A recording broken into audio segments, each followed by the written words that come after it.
recording started.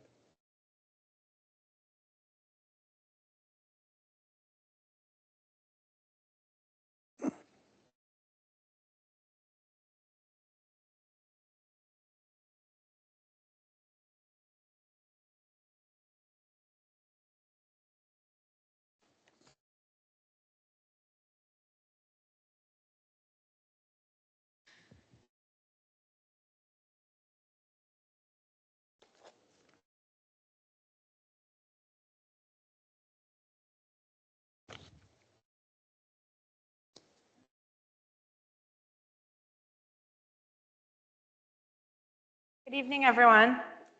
Seeing that it is 6 o'clock, I'd like to call this meeting of the Enfield Select Board to order. I wanted to check with the board. We have a full agenda, and I think we have a lot of committed guests here this evening who would like to see the Watershed Management Plan presentation and the Verdantis water capacity discussion. I wonder if the board would be amenable to moving those items to the top of the agenda. Yes. Yes. Yeah, I'm good. Good. Oh, my mic. Sorry. My microphone. Okay, so having said that, I think that we will actually begin with the Mascoma Lake Watershed Management Plan by FB Environmental. Yeah, so we've invited FB Environmental here. We have Forrest Bell online who's going to give a presentation, kind of a broad overview of the Mascoma Lake Watershed Management Plan. The plan itself, but he's also going to focus a little bit on the Enfield portion of that and what we should be looking to do over the next few years or however long we're working on that. So with that, I'll turn it over to Forrest to start his presentation, and you can share your screen if you need to. Great. Sounds good. Can everyone hear me okay? Yes. Excellent.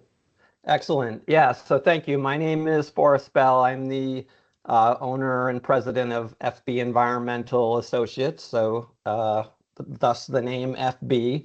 And pleased to be here tonight to present the Mascoma plan. And yeah, I'll just do a broad overview and I'll key into just a little bit of the action plan. So without further ado, I will share my screen.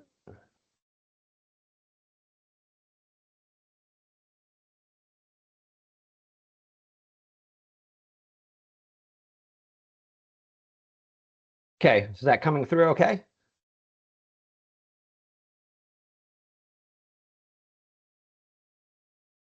All right, I assume that's a yes. Okay, thank you.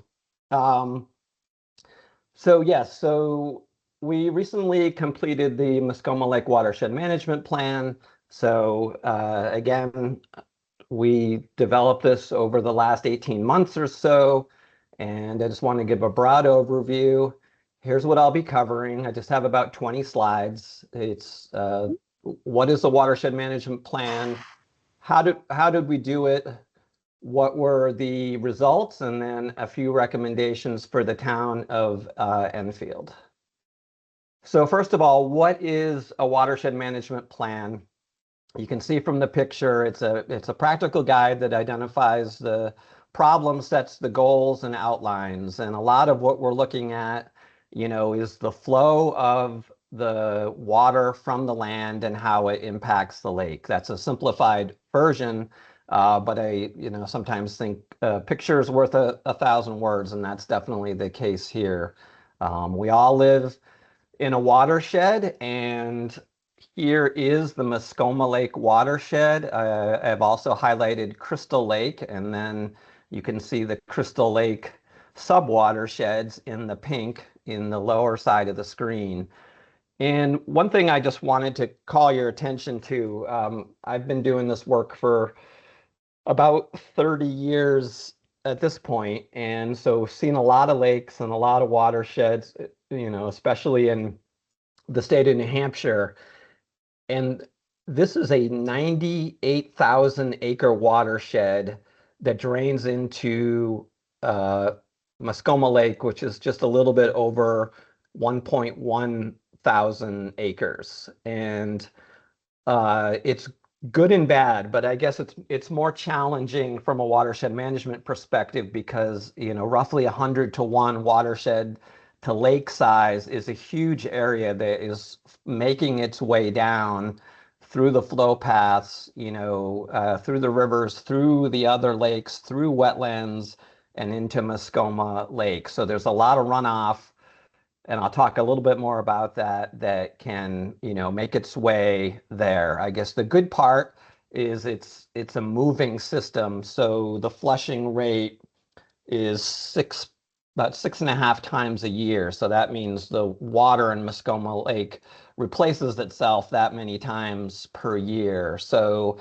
that keeps the pollutants moving through a little bit better than, the average is about 1.5 flushes per year. So just wanted to give you kind of a sense of what we're looking at, and, knowing that things that happen pretty far upstream do eventually, make their way down. So why Mascoma Lake? I'm preaching to the choir here. You folks are familiar with the core assets. It's a recreational hub. It's a local economic driver and a public drinking water source. The threats are cyanobacteria blooms, severe storms and prolonged droughts, and moderate levels of phosphorus, which have increased. So what are the water quality concerns? Impaired for primary contact recreation. So that's these cyanobacteria blooms, which can be harmful to human health and also the health of our pets. So that's a picture from 4 years ago in Mascoma Lake. You can see the discoloration of the water.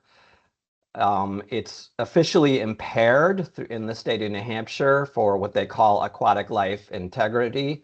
And there's low dissolved oxygen levels, especially in the bottom areas of the lake. And there are also some non-native aquatic plants that have led to a state listing.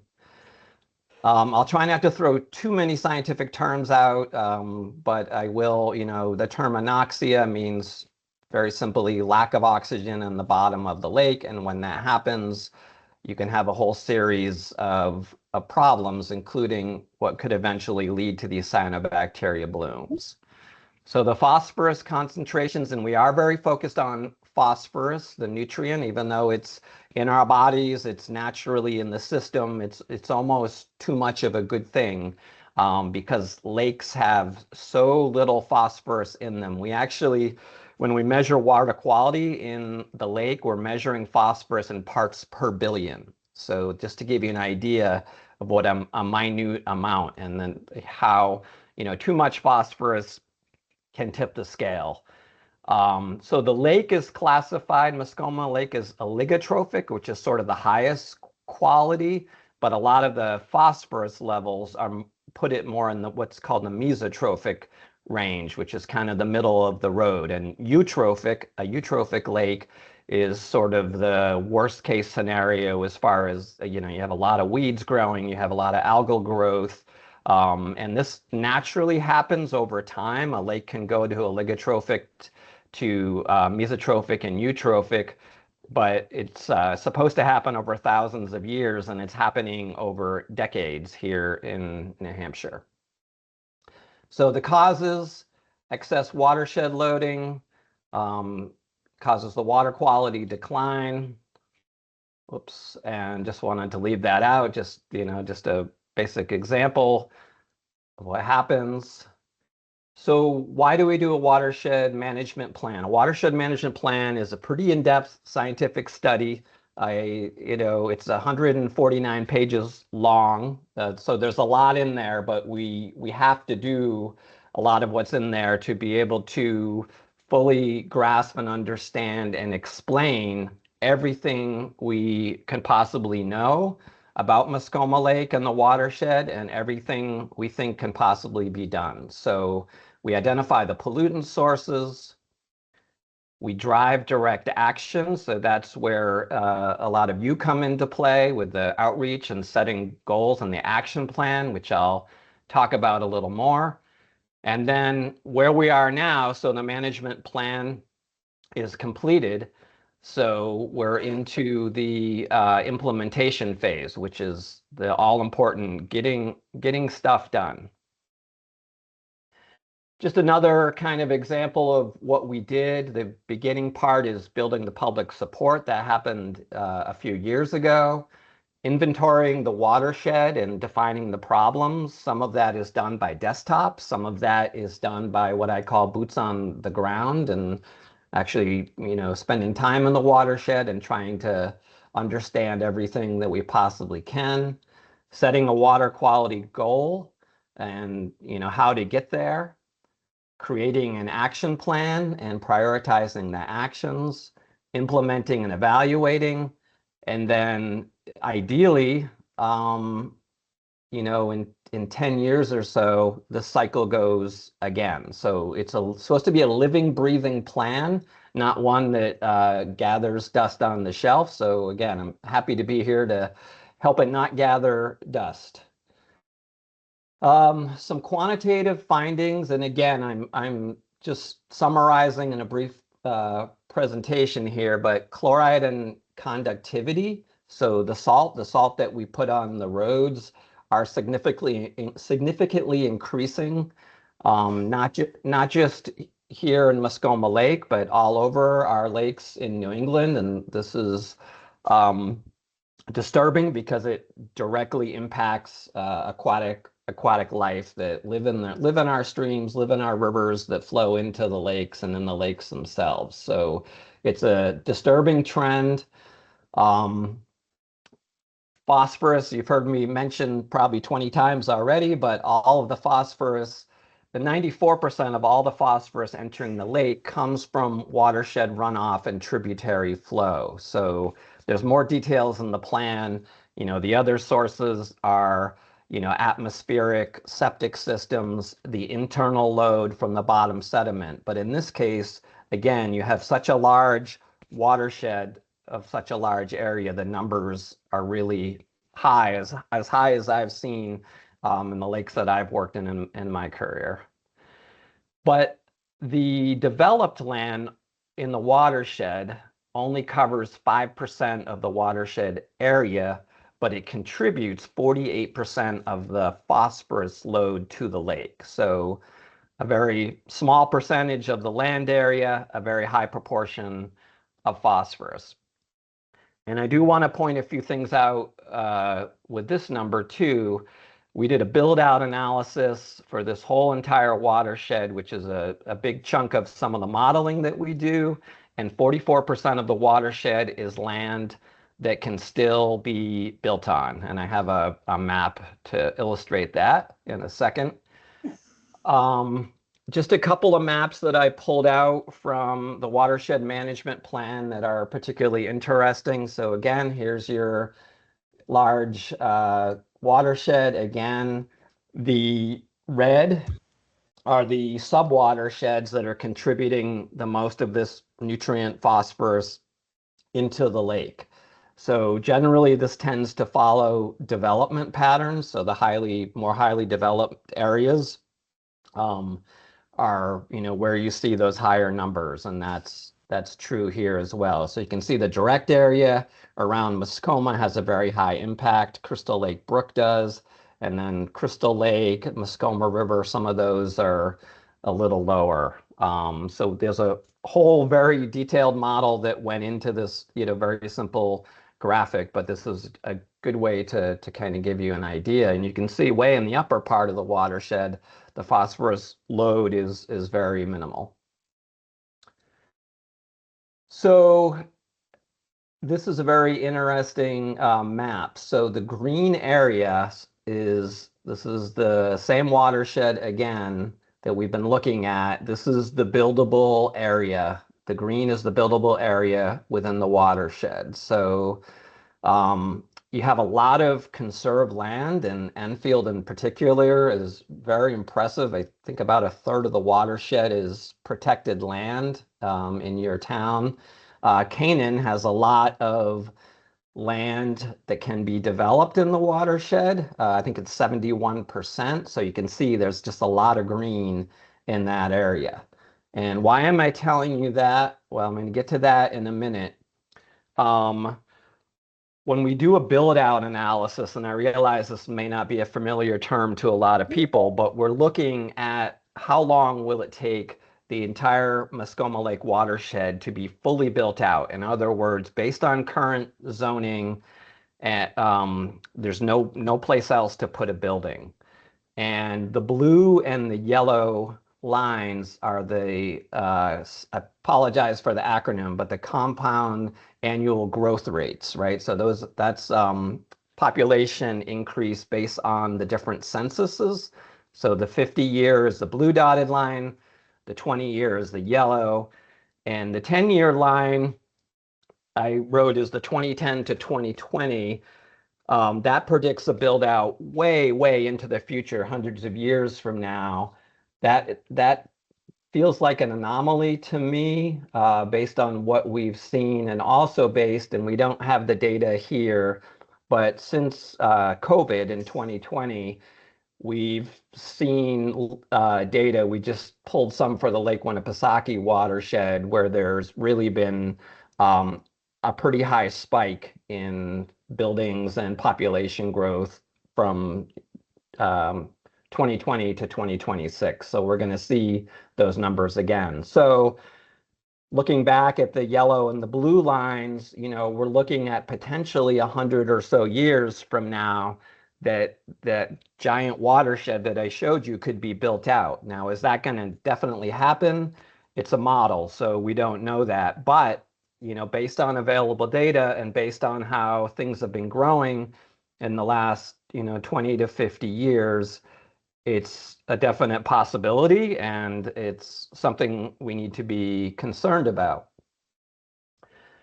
So that's some of the quantitative findings. For qualitative findings, we've mentioned cyanobacteria risk, and as our warmer temperatures have increased over the last 40 or 50 years, that risk has become higher.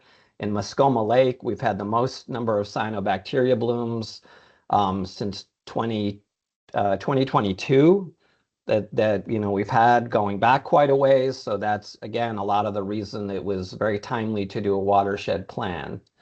There's a lot of shoreline disturbance, some unbuffered lawn along the immediate shoreline, erosion, contributing to these nutrient loads. And just as a reminder, I didn't really mention this, but there's phosphorus naturally in our soil. So soil erosion by volume is generally the highest amount of phosphorus that enters the watershed and eventually the lake. Yes, it comes from septic systems. Yes, it comes from lawn fertilizers and other sources, but it's really that soil erosion. So stabilization of eroding areas is a really big deal. And of course, septic vulnerability. I think we had 222 septic systems that were identified to be over 25 years old, so potential, red flags there. Okay, I want to pause on this slide just for a minute. That's the goal in the black print at the top of the screen, but layman's terms, we need to lower the phosphorus. We don't want to have any more lake blooms. We need clearer water and healthy aquatic life. And so the plan, all this work that went into the plan, there's two main objectives that came out of it. And this was done with the help of, many folks from multiple towns and committees to help look at the goal and the details that went into it. Objective one is we need to reduce the current phosphorus load going into Mascoma Lake by about 86 kilograms per year.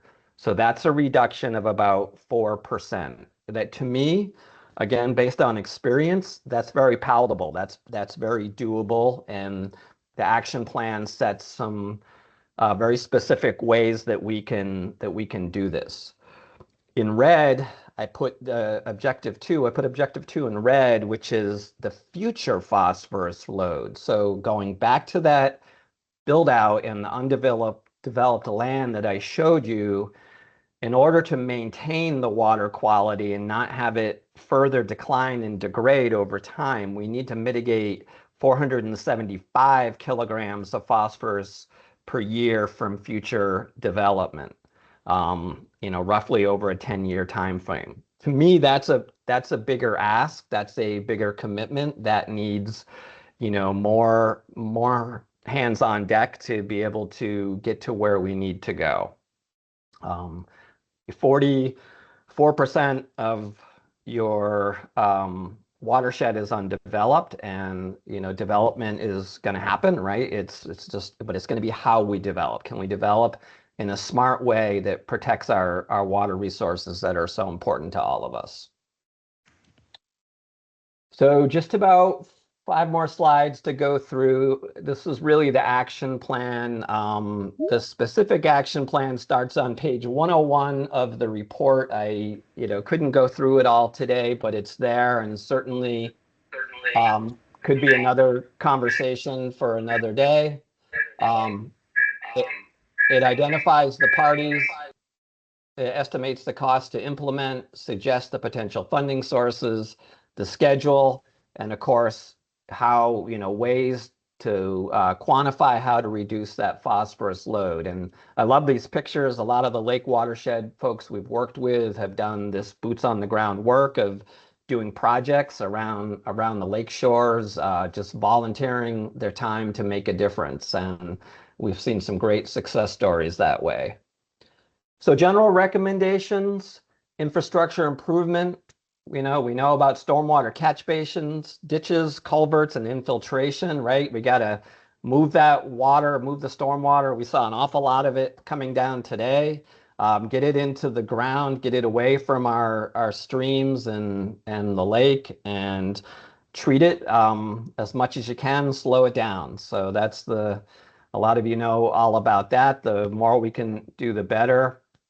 Policy and zoning updates. The action plan has got quite a few of these, recommending low impact design to new construction, conservation subdivisions, shoreline and wetland protections. I know there's a lot that's happening already, but there's always opportunity to do more. And again, land conservation isn't really mentioned in here, but to me, that's a really big one. Again, based on how much land can still be developed, but proactive land conservation is a really something that I've really spoken to quite a few groups about, is not being reactive, but proactive, and what sensitive areas that you want to protect to help Lake Mascoma and other areas as well. So residential outreach, Soak Up the Rain is a great program in New Hampshire, and septic system management as well. So these are the top 3. So there's, I think, 46 or so, or maybe it's 49 recommendations in the action plan. They're all prioritized in order. And these are the top 3. I realize that's a lot to read on your screen, but I'm just going to kind of highlight, number 1 is presenting the recommendations to the select boards and town councils and conservation commissions, and sitting down and rolling up the sleeves and going through that. So this is the start of that process. Number 2 is really trying to understand how land use planning can impact water quality. And again, you have some good open space in Enfield, so I feel like I'm preaching to the choir a bit here. But there's always more you can do for sure in these ways. And a lot of the times what are the low-hanging fruit? What's the most bang for the buck? People ask all the time. And, I suppose a lot of people don't enjoy ordinances, but you get an awful lot of protection for fairly minimal cost, as opposed to some of the stormwater treatments, which can cost hundreds of thousands of dollars, are also important. But sometimes you have to weigh those out and dive into where you can. And the third one is an interesting one. And so in the boldface, it mentions that enhancing performance standards for paved and unpaved roads less than 50 feet from the surface water to prevent erosion and protect lake water quality, that would achieve 36% of that goal of minimizing that phosphorus, just by addressing that one item. And it's obviously a lot that goes into that, but there are some other examples in the action plan as well that that outlines all of this. So I just wanted to give a chance to talk to everybody, and thank you for listening. And slideshow. Thank you so much. You're welcome. Yeah, thank you. That was very helpful and informative and concise. So thank you. I think first we'll start with comments and questions from the select board. I fully appreciate partnering with Lebanon and with Canaan in particular because we share so much of the watershed. And I think there's a lot we can do between our towns. But I noticed that the state wasn't mentioned very much. And I think one of our most significant impacts along Mascoma Lake is a state, well, there's two state roads, but the one that is immediately adjacent to the lake is Route 4A. And the state is notorious about digging ditches with the, I'm gonna call it utter abandon, and not necessarily putting any kind of riprap or any preventative material in there. So things come off the mountain, they come off the road, which they are salting, and I think many of us appreciate the salt, but maybe we need to look at a salt alternative. Is there anything we can do with the state? I know they can be a challenge, but are there other examples of towns or municipalities who have worked with the state to mitigate the harm that they are doing to the watershed? Yeah, thank you. That's an excellent question, and I must say it's one that comes up quite frequently. And my best answer I can give is the best examples of success are times when there's an a town or towns adopt a watershed plan, which would be a recommendation I'd have to your select board, and then there's an implementation committee formed. And in this case, it would be New Hampshire DOT would be at the table, as part of that committee. And so it's just much different when someone's sitting in the room and the right people are in the room. So it's kind of a general comment, but again, one that's worked. That's a very good point you brought up. Mascoma and Crystal are both virtually surrounded by roads, town roads, to a large extent also. Some paved, some dirt or gravel. And that is a complicated situation for us to deal with, I think. Yeah, it is. And, maybe I didn't emphasize roads enough, but, I haven't worked in a lake watershed in New England where roads haven't been a major problem and contributor. So it's certainly a good place to focus. So yeah, we got to keep, a lot of these roads, especially around the lakes, around, Mascoma Lake and Crystal Lake, were developed, 75, 80 years ago, and weren't always pointing in the right direction. So we've got to undo some of that.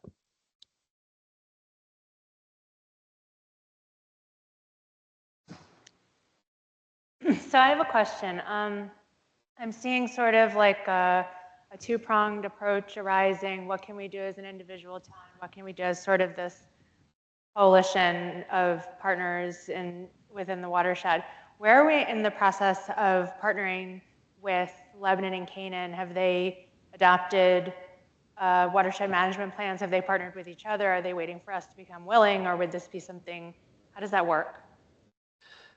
Yeah, that's an excellent question. And, one of the challenges of being a consultant is the project ends and then suddenly, it's up to everyone to take the reins. But I think in this case, there isn't a committee formed, but I honestly, at this moment, don't know, if they've met. And there might be people in the room that maybe Dan or somebody else know, a little more about what meetings are taking place. But certainly, if Enfield wants to be a leader and, help with some of that, it would be a good step forward.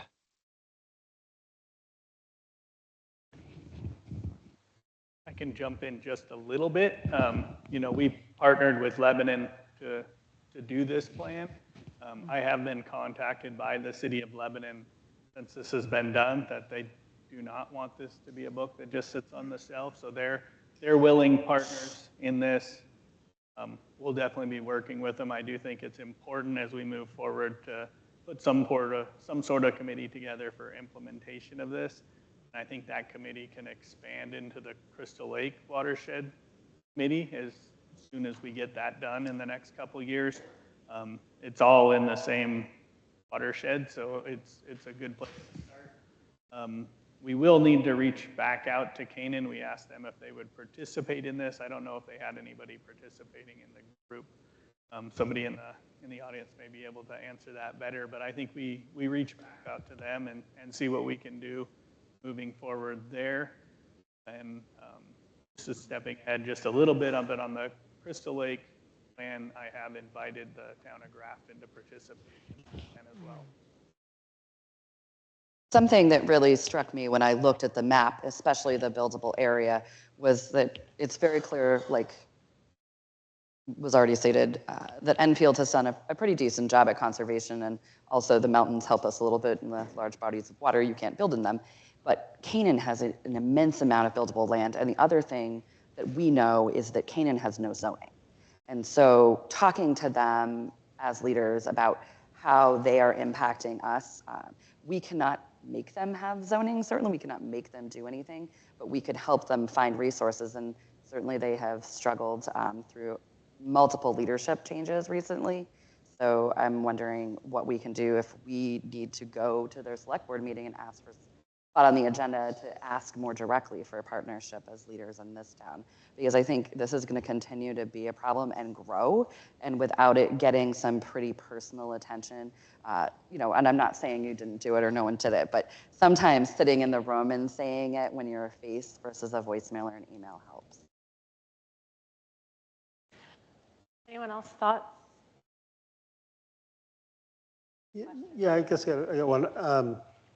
So, you know, there's mention of sort of regulatory controls through zoning, and looking through them, you know, there's some good suggestions. Are there resources or examples that we can look at where a town has successfully implemented something, like how it was actually done? Was it done through site plan review? Was it done through the actual zoning? How the actual implementation went and what the result was?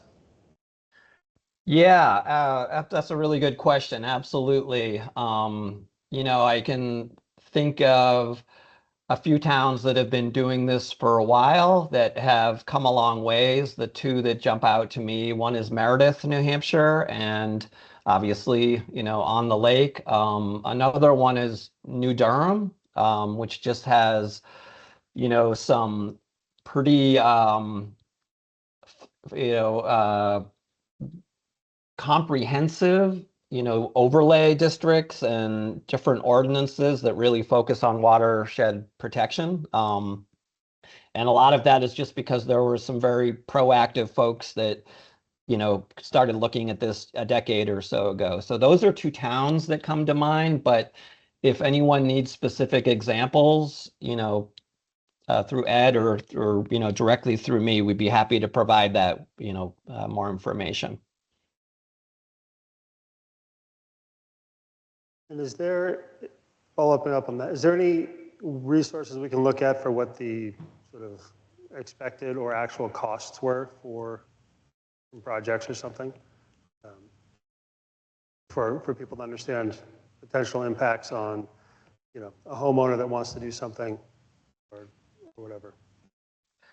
Yeah, there's a fair amount of information in the plan as far as, you know, the basic cost estimates. You know, as far as you mentioned a homeowner, you know, one of the best follow-ups, I mean, once you have a watershed management plan, you're eligible for state funding to address plans, whether it's through the Clean Water State Revolving Fund or what they call the 319 fund. What's really nice is those funds can be utilized on private lands and not like a lot of grants that are just used on public lands. And oftentimes there'll be like a matching grant program for landowners. And for example, there could be $40,000 to work on shoreline sites, and that actually might address, 8 sites when you have like a 50-50 cost share with those landowners. So that's just a rough example, but a lot of the shoreline work for homeowners doesn't need to be really expensive, as compared to fixing a highway or something to that effect. So yeah, there's a lot of data out there. The University of New Hampshire Stormwater Center is a great resource for that as well. I know there's no magic wand to change the bottom of the lake from mesotrophic, but is there any evidence or any research showing something like a native species that could be added? I'm thinking like a fish of some kind or something to help us reduce the harm. I don't know if there's something that bonds to phosphorus and converts it. I'm totally reaching here, but I'm wondering if there's something we could be doing proactively to, in addition to setting rules, also be helping the lake quite immediately. Yeah, you're not reaching at all. I mean, these are the questions we get all the time. Lakes are very fragile ecosystems, so we certainly have to be careful what we do. I can think of multiple examples where, a different fish species has been introduced to try to control the algae and things of that sort. And they haven't always gone well, so there's risk associated.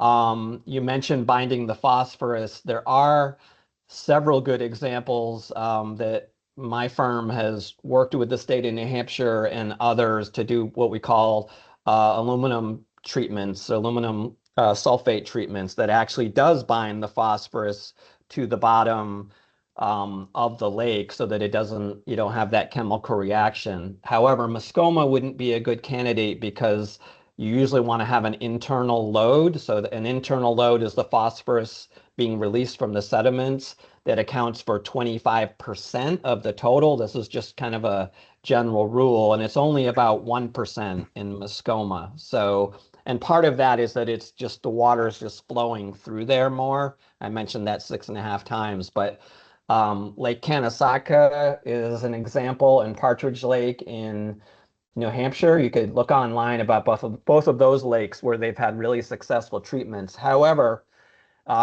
we call those kind of a Band-Aid. It's, you can have good water quality for 10 years, but you still have to fix the watershed and, have smart development to really, fix the lake or protect the lake long term.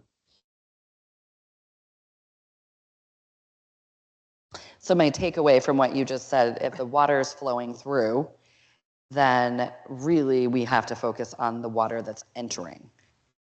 Correct. To get the biggest bang for our buck. Okay. Thank you. Tracy or John?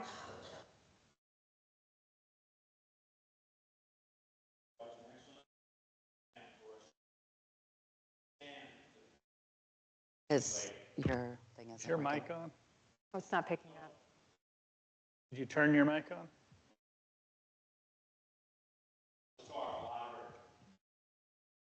Do you want one of ours? That means that the people online won't be able to hear you. Does matter.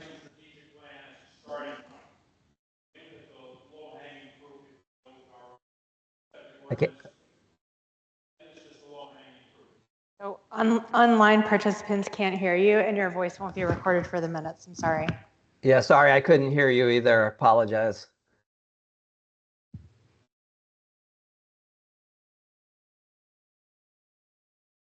Right. That's the ongoing fun of this room and technology. Grab you another one.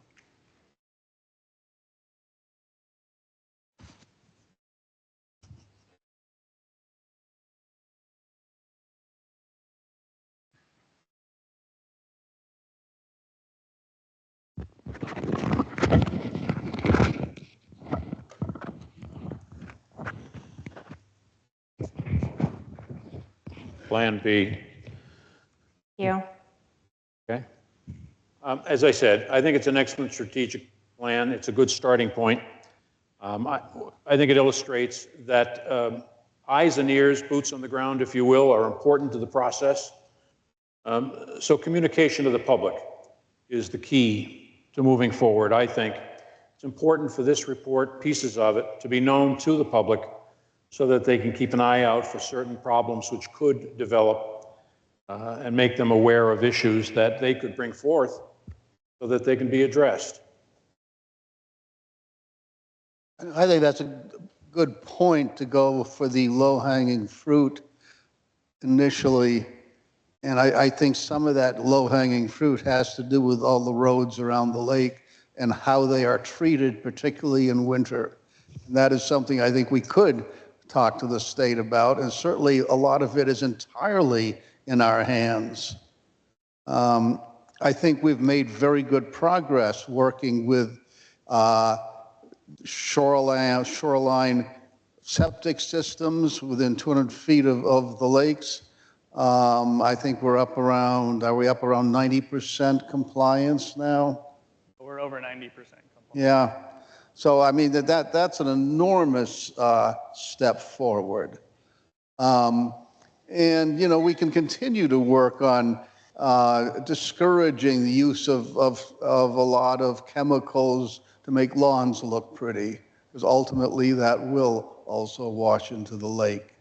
And working with other communities and working with the state is complicated. And that may be like a 10-year project to get anything going. So let's concentrate on those things that stand a good chance of achieving success in the near term, because that will get people engaged. People aren't going to want to think about, oh, this could be 10, 15, 20 years out. And also you got to keep in mind, you need not only the people who use the lake or live on the lake, you need the entire community behind us. And I say us, right? All of us. Thank you. Thank you, John. So I think in the interest of time, we're going to have to move on to the next presentation. Want it online or no? I'm not going to do public? I'm not sure we're going to be able to do public questions at this time. We're 30 minutes into the meeting. I think we have another lengthy thing that I think a lot of people in the audience have also come for this evening, so I want to be mindful of everyone's time. So I think at this point, I would like to thank you so much for coming and presenting for us. And at this point, we're going to move on to the Verdantis water capacity discussion. Thank you so much. Thank you so much. Thank you.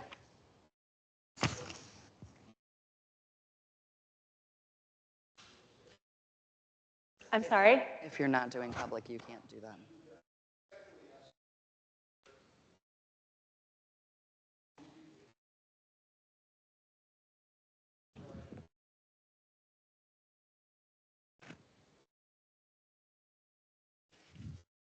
Okay, then I will ask the members of the board. Well, you know how impatient I am, but in this case, I'm going to agree. I think we should let people speak. Okay, excellent. I would limit it to 3 minutes so that we don't get any long diatribes. Yes. And if anybody has something beyond 3 minutes, they could certainly put it in writing and submit it, and we would get it still.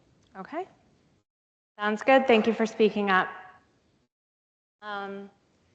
So I will start with, I saw there was a question online, but I don't see that the hand is raised any longer. It was Sealy. Sealy, would you like to ask a question? Make a comment? Yes, I do. Can you hear me? Just hold on one moment, Celia. I can't hear you. No. So line up at the mic. If everyone else could also line up at the microphone so we can keep things moving. If you have a question or a comment that you would like, please go to the microphone and line up. Hey, Sealy, try again. Can you hear me? Okay, can you hear me now? Barely. Check this up.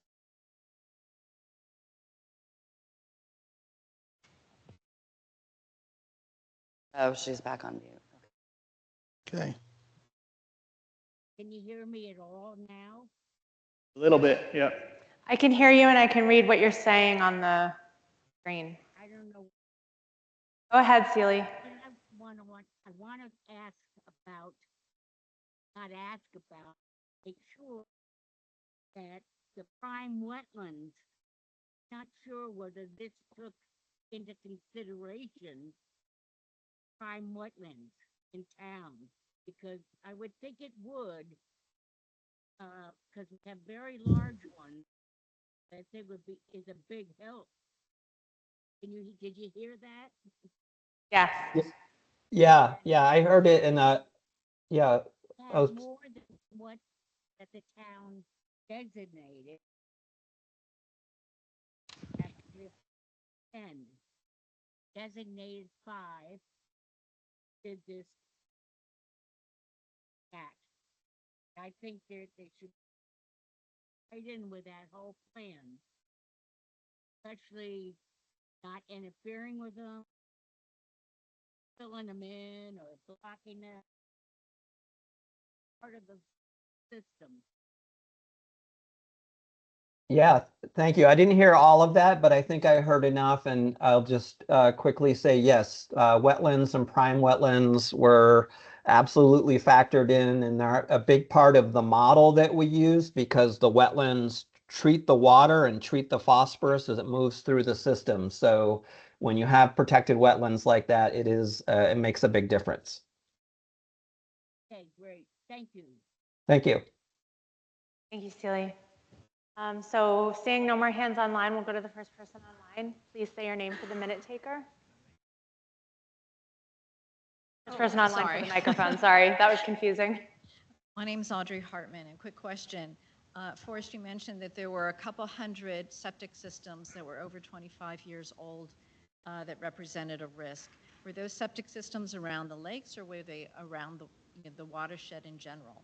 And if it was only around the lake, is there a reason to try and extend the ordinances that we currently have about local septic systems around the lake to the watershed? Yeah, that's a really, really good question. The answer is yes. Those 222, I wrote it down somewhere, were around the lake. We generally look around the lake, and then we have we sort of buffer the areas around the tributaries that are closest to the lake. Based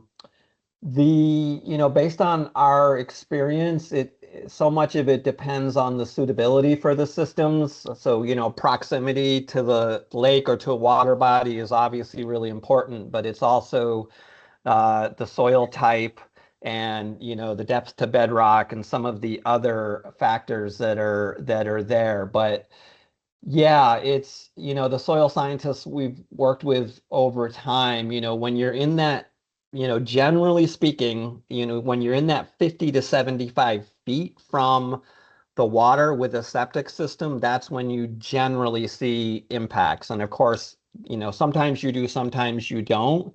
But so that would be an area that we could, look at more watershed wide. Certainly, the impacts to the systems on the other water bodies like Crystal Lake will make a big difference as well.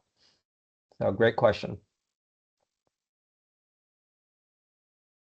Tim Jennings, live in the village here on May Street. I'm also a planning board member. And we're anxious to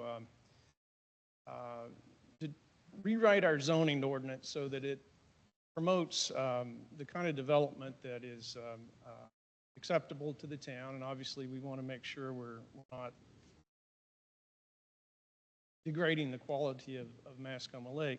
And where we have at present most pressure for development is not around the immediate lakeshore. It's back from a ways in areas where we have town water and sewer.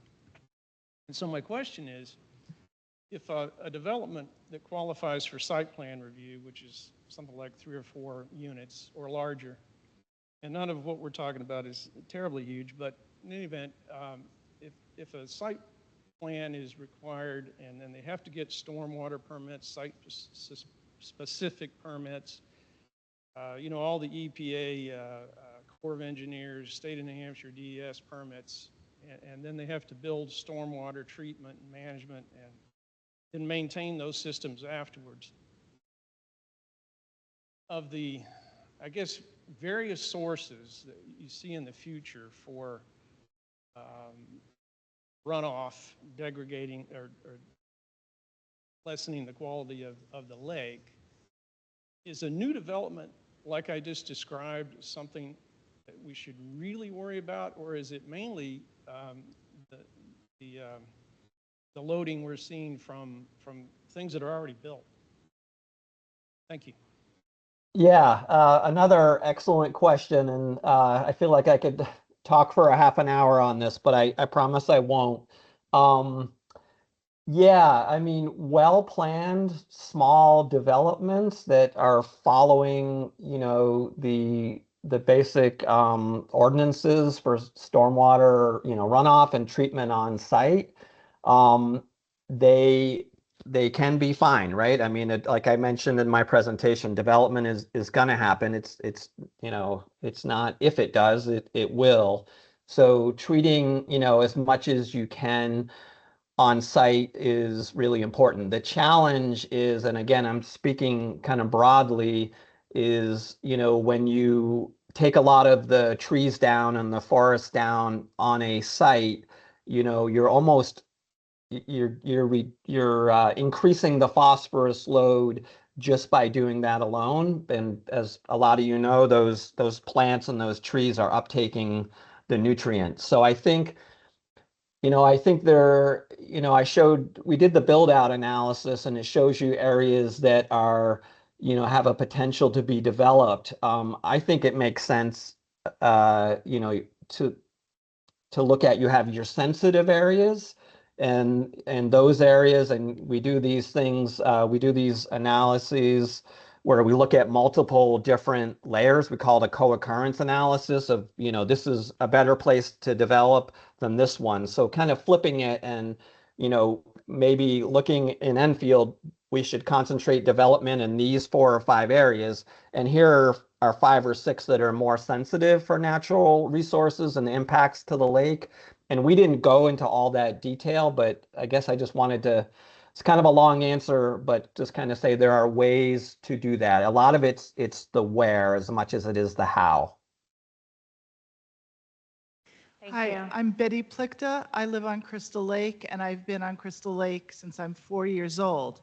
When I was a kid, we used to swim with my neighbor, and we would count how many freshwater mussels were in the lake bottom. My grandson was just here this summer, and he was astonished to find half a shell. And those two things made me think and start doing some research. And what I found that there are 4 types of freshwater mussels here in this area in New Hampshire, and that one adult freshwater mussel can clean 8 to 20 gallons per day of water. And there are freshwater mussel farms that are around. Now, I understand clearly that, you know, you do one thing to, you know, the lake ecology, and it could change a lot of things. But I was actually wondering, because I know nothing about fish, mostly I don't want to know anything about fish, but I know that there are certain types of fish that help the mussels reproduce. I know that there are certain types of fish that would keep the mussels from reproducing, and I was wondering if that was something that you've looked at in terms of some natural ways to start, you know, just giving back to the lake what I recall from 60 years ago. Thank you. Yeah, thank you. That's a good question that I am probably not qualified to answer. We just haven't, you know, worked with freshwater mussels or looked into that. I mean, we've worked in estuarine systems, you know, in Maine and New Hampshire, where introducing oysters is, you know, fulfilling that same piece that you talk about. But again, when you're in a tidal system, you just, you know, it's not like a lake where the water is kind of, you know, sitting there, not moving very much, and so much as interacting. So yeah, a good question, and I'm going to have to read up on that or ask one of my experts at the company if they've done that. Thank you for your flexibility. Appreciate it. Absolutely. Thank you. My name is Dan Regan. I live on Lock Haven Road. I was a member of the steering committee on this project, and I'm a director at New Hampshire Lakes.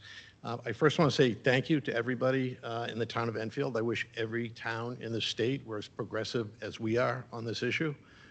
So this is really well done. If you haven't read the report, I would encourage everybody to read the report. If nothing else, just the executive summary. It talks about the problems, the goals, and the solutions. If you're so inclined, I would recommend going to the action plan, which starts on page 101. It is 49 items, but they can be boiled down into 3 strategic priorities: our roads, our septic, and what they call SCMs, stormwater control management. If we enhance the performance standards of our roads alone, this will take us 36% of the way to that goal. Septic will take us another 26% of the way, and the CSMs, the stormwater control management, will take us another 36%. These 3 combined will achieve 98% of the goals this study outlines. Lastly, I'd recommend everybody look at pages 53 to 57. Mr. Klug, you talked about low-hanging fruit. These pages outline the 5 areas of greatest current stormwater control management needs. These needs stretch in a line from Hughes Park to Mascoma Beach. 4 are town-owned properties, and 1 is a private property owned by Mascoma Bank. If I was putting together a plan to jump on the low-hanging fruit, this would definitely be a part of it. I look forward to learning about the process that you all decide to put in place. I think the idea of an implementation committee with other towns is a good one. However, I get nervous when I hear about working in coordination with other towns in the state, because that just slows the process. We have a lot of stuff we can do right here in town while we're trying to do that. So I'd also recommend our own town implementation plan. The last thing I want to see, the last thing anyone wants to see, is this end up in a 3-ring binder on a shelf. I will do anything I can to help with this. So thank you very much. Thank you. Thanks, Dan. Hi, my name is Jim Martell. I live on Mascoma Lake, and I haven't had a chance to read all your report there for us, but it looks like a very comprehensive report, and you came here and you gave it to us. It's on our table now. So, in your experience, what have you found is the best thing for us to do now? We have the plan. You've got plan here. We have to review it, become familiar with it, but it seems to be that there should be someone to take charge of this thing and keep pushing forward to things get done according to the plan. Any suggestions? Yeah, excellent thought, and I agree. You know, it's good to be specific in these situations. One of the more recent projects I've worked on is in the town of Kingston, New Hampshire, in southern New Hampshire, down by Exeter, as many of you probably know. And the lake is Kingston Lake. And what they did is the town adopted the plan in a meeting like this, and then the town also at the meeting, and I was at the meeting, formed an implementation committee at that meeting. And the implementation committee has taken things and run with it, and it's being run by volunteers. And what they're doing is they're bringing in other grant money, other state funds and regional funds to implement the plan. So, you know, having an implementation committee or an action committee, because I love that word action, is a great place to start. And then you have a plan there with, you know, the roadmap to, you know, restoration. All right. Well, that sounds like something for consideration of the board, and further develop these ideas to form some sort of committee or someone to. I think we have one more person that would like to speak, and we do need to move on. Thank you very much. Well, I'm glad I got in line when I did. Thanks, John. My comment is quick. I'm Harrison Trumbull. I live on Shaker Boulevard on Mascoma Lake. I was struck by the map of the watershed that showed all the different towns that are involved. And I kind of feel like we're sort of on our own here, because all the water from all these other towns comes to Enfield. And I'm thinking, how do you get a town that's picked Canaan, for instance, with all this buildable area, to pass the zoning laws, the ordinances, the septic inspections, and everything that Enfield has been doing in order to protect our watershed. They have no vested interest in Mascoma Lake, for instance, because they're in Canaan. I mean, not much of one, you know what I mean? So I think it seems like a lot of the responsibility is going to rest with Enfield to do whatever they can, and maybe over time we can get the other towns to participate. But you know, Hanover, Dorchester. So Thank anyway, you. I would encourage you guys to get to work and see what we can get done. Thanks. Thank you. Thank you everyone so much for your comments and for coming. Can we put an action item to a future agenda? Because a lot of the discussion talks about adopting. And so I think we probably can't do that tonight, but I think it should go on to a future agenda. Actually adopt it. Yeah, I think we should, we should look at that. I don't know that we need to adopt the plan, but we can put an implementation committee together and start working forward on projects. That would make me happy, thank you.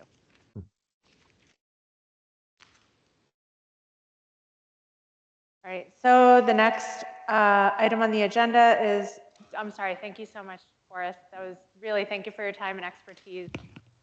Thank you. Thank you. See you guys again soon. Take care. Bye. Thank you.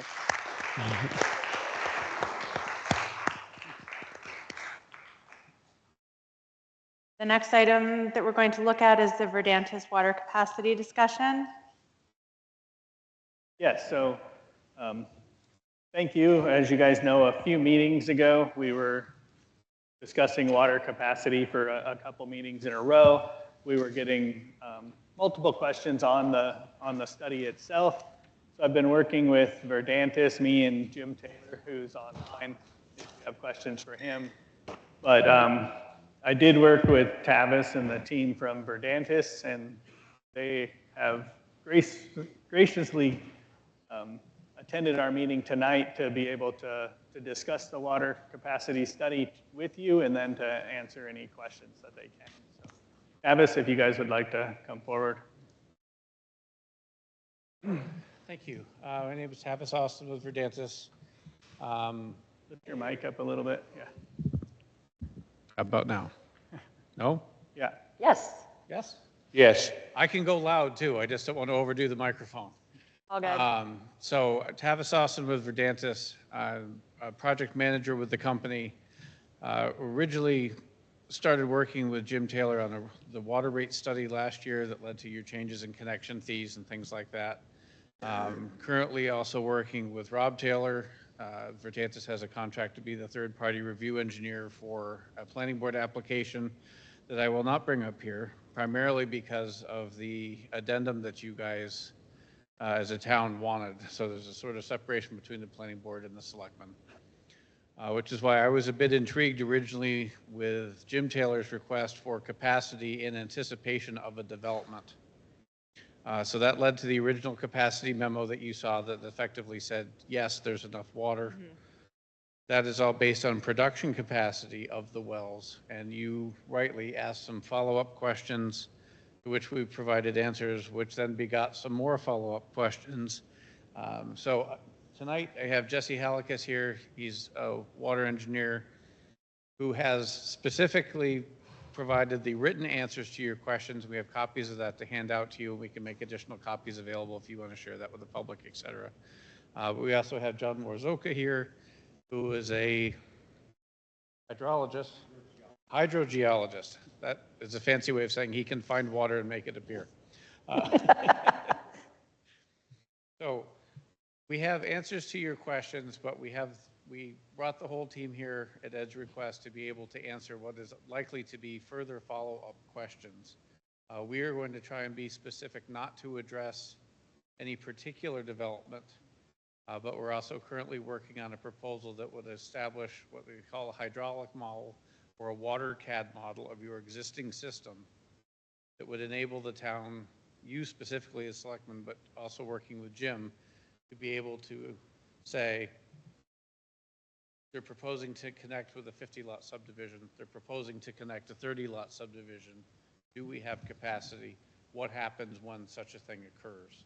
So with that, I'm going to introduce Jesse, who can go through the last round of, did the board get the questions you provided that asked us? No, I didn't remember seeing them, but I didn't get through all my emails either. No, did the board ask the questions that you shared, or was your questions a synopsis of their questions? They were my wording of their questions. Okay. So do you have copies you want me to hand out, or? Okay. We can send them after. Thank you. Hi, everyone. My name is Jesse Halakis. I've worked here with Jim Taylor and the Public Works Department for probably 2-3 years now. And I'll just start with your sources. So you have your Marsh 1 well, your Marsh 2 well, which will hopefully be going online in 2027. You have Prior 1, Prior 2, and McConnell. So altogether, you have something called a permitted production capacity. This permitted production capacity is determined initially through testing, and then what happens is the state will review these tests, and they'll provide a conservative value for a certain amount of water you're allowed to withdraw from your wells. So what we've done is we've added up all those permitted production volumes, and the way that it works in the state of New Hampshire is you use something called the 10 state standards. And the 10 state standards say you have this production volume that you can use, but you have to take out the highest producing well. Every step along the way with these designs, there are very conservative steps. So that was the first conservative step. So ultimately, in our first response, we told you that you have 328,000 gallons and 328,800 gallons per day available. Now that is without the highest producing well. One of the follow-up questions was, why was permitted production volume used? Why wasn't, okay, we can take this much out of the wells, but can our pumps actually take that much out? And the answer is yes. I've talked to Steve and Jim Taylor. We've gone over what pumps there are, and the pumps are actually all, other than one well, which is McConnell, all of the pumps are drawing a smaller amount than what those wells can actually produce, according to their permitted production volume. So currently, what it comes down to, if you're looking at it from your pumping capacity or from your permitted production volume, either one, you're at roughly 30%. I think it's 33%. And another thing worth mentioning is there's your average day, which is what you actually use. That's the flat out average. We did it over, I think, the last 3 years. There's also your max day. Your max day is the maximum amount in each month, also averaged out. That 33% is based on the max day. So your average day is even more, you have even more room there. And I know we're not supposed to go into any particular projects, but we determined that there is capacity for that, and we can certainly go into more detail if you have any other questions that you'd like to ask. So I guess at this point I'd kind of open it up to you guys, and what questions do you have?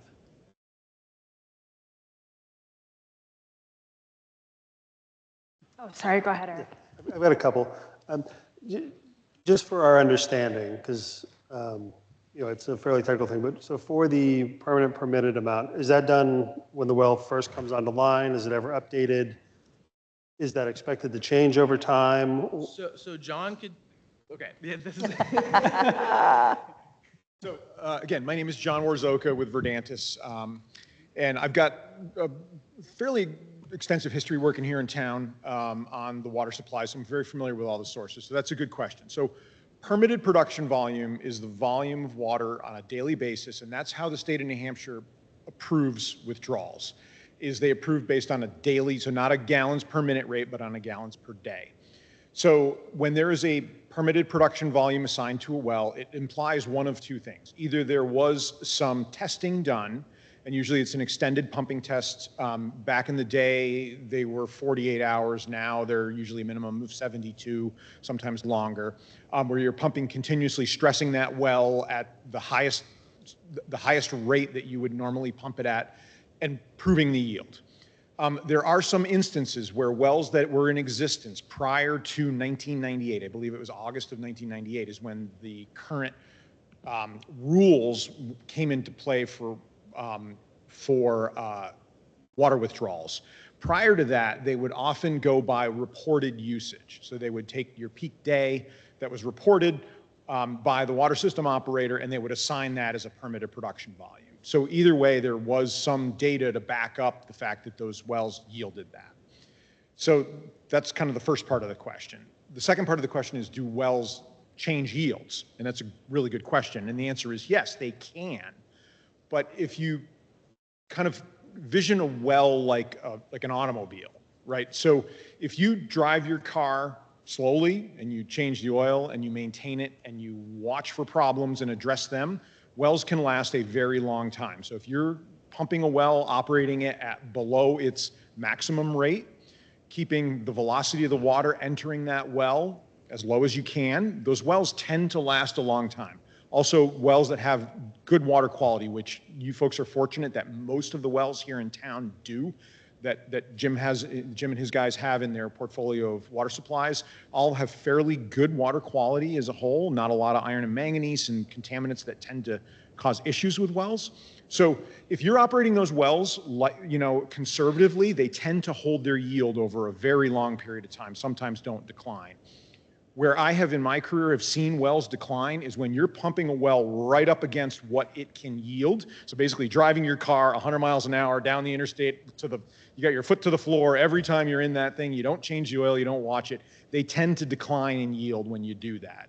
And wells with poor water quality that have high iron and manganese in particular, those tend to decline in yield and require rehab and occasionally will result in a well that declines that you can't get the yield back.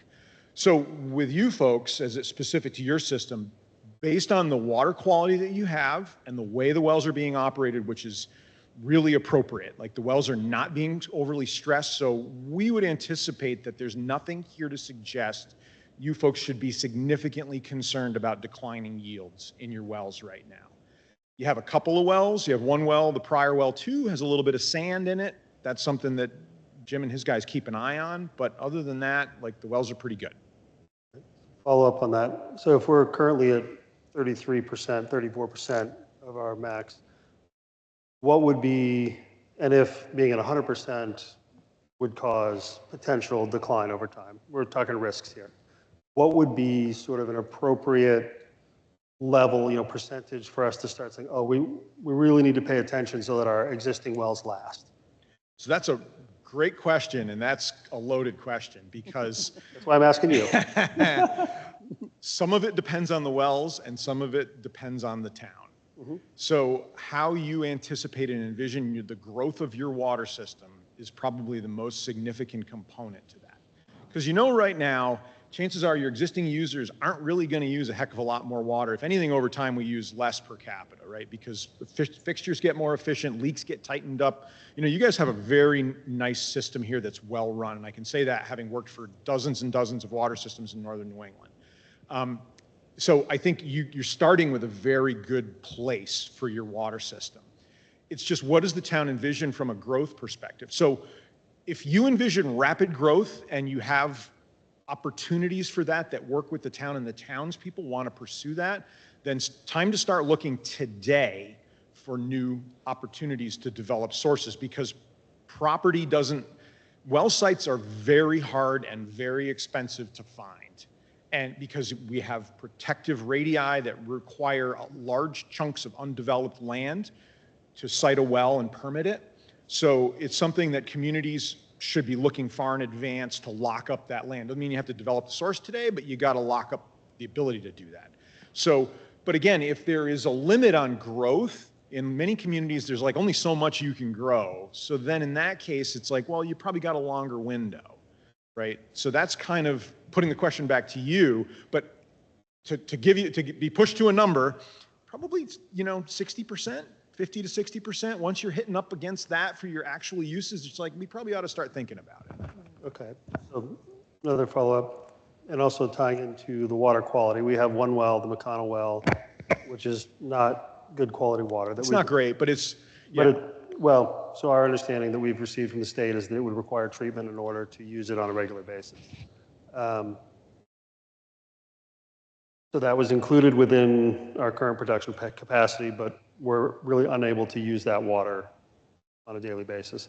If you back that well out, then our total capacity is at 50%.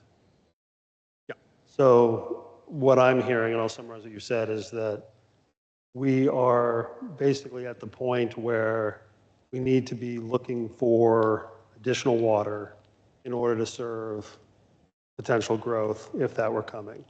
Because, and that new potential water could be treatment on the Mascoma well. That's an option. We can make that drinkable, right? That's one option. Or other sources. Like there's lots of options within that. But if we're at the 50% and if sort of 60% is a rule of thumb, we'll call it, not not hard and fast. No. Exactly. Not like oh, you have a problem, but as a rule of thumb, then we're sort of approaching that even with our current capacity. Would that be a fair summary? I think it is. I think the comment I would make about McConnell, and when I say overall your system has good water quality, I mean, yes, McConnell has some uranium in it and a few other things, but it doesn't have very challenging water quality. Like some communities, we just did an iron and manganese treatment system for a community that had pretty rotten water quality, and they had no choice. There was no other place to go.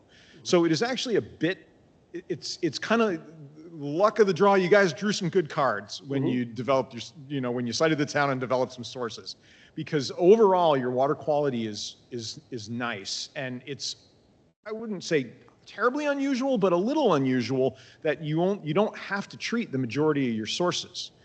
So I wouldn't necessarily discount that source because it needs treatment, but I think, and the other nice thing, and again, about your system is you don't have all your eggs in one basket, because that's another thing that we haven't talked about, is that some communities, like we work for one fairly large community that has two sources. They're much larger than you guys. They have two sources that are like a few 100 feet apart. And that's it. So if something goes wrong in the neighborhood of that well field, there's a problem with that community. So they got all their eggs in one basket. A fuel truck tips over on the highway, whatever, that's a risk. Where you folks have a pretty good portfolio of sources. So that works, that kind of lessens maybe the urgency a little bit of, having that source redundancy out there. But I think my thought would be, if I were you folks, just to kind of get that thought process, like, hey, if an opportunity comes up, or if we identify where in town the aquifers are and a piece of property pops up for sale that's currently a hayfield or undeveloped land, that ought to be in the back of your mind. So that doesn't go and have a development built on top of it, and then you're precluded forever from having a source developed there. Thank you.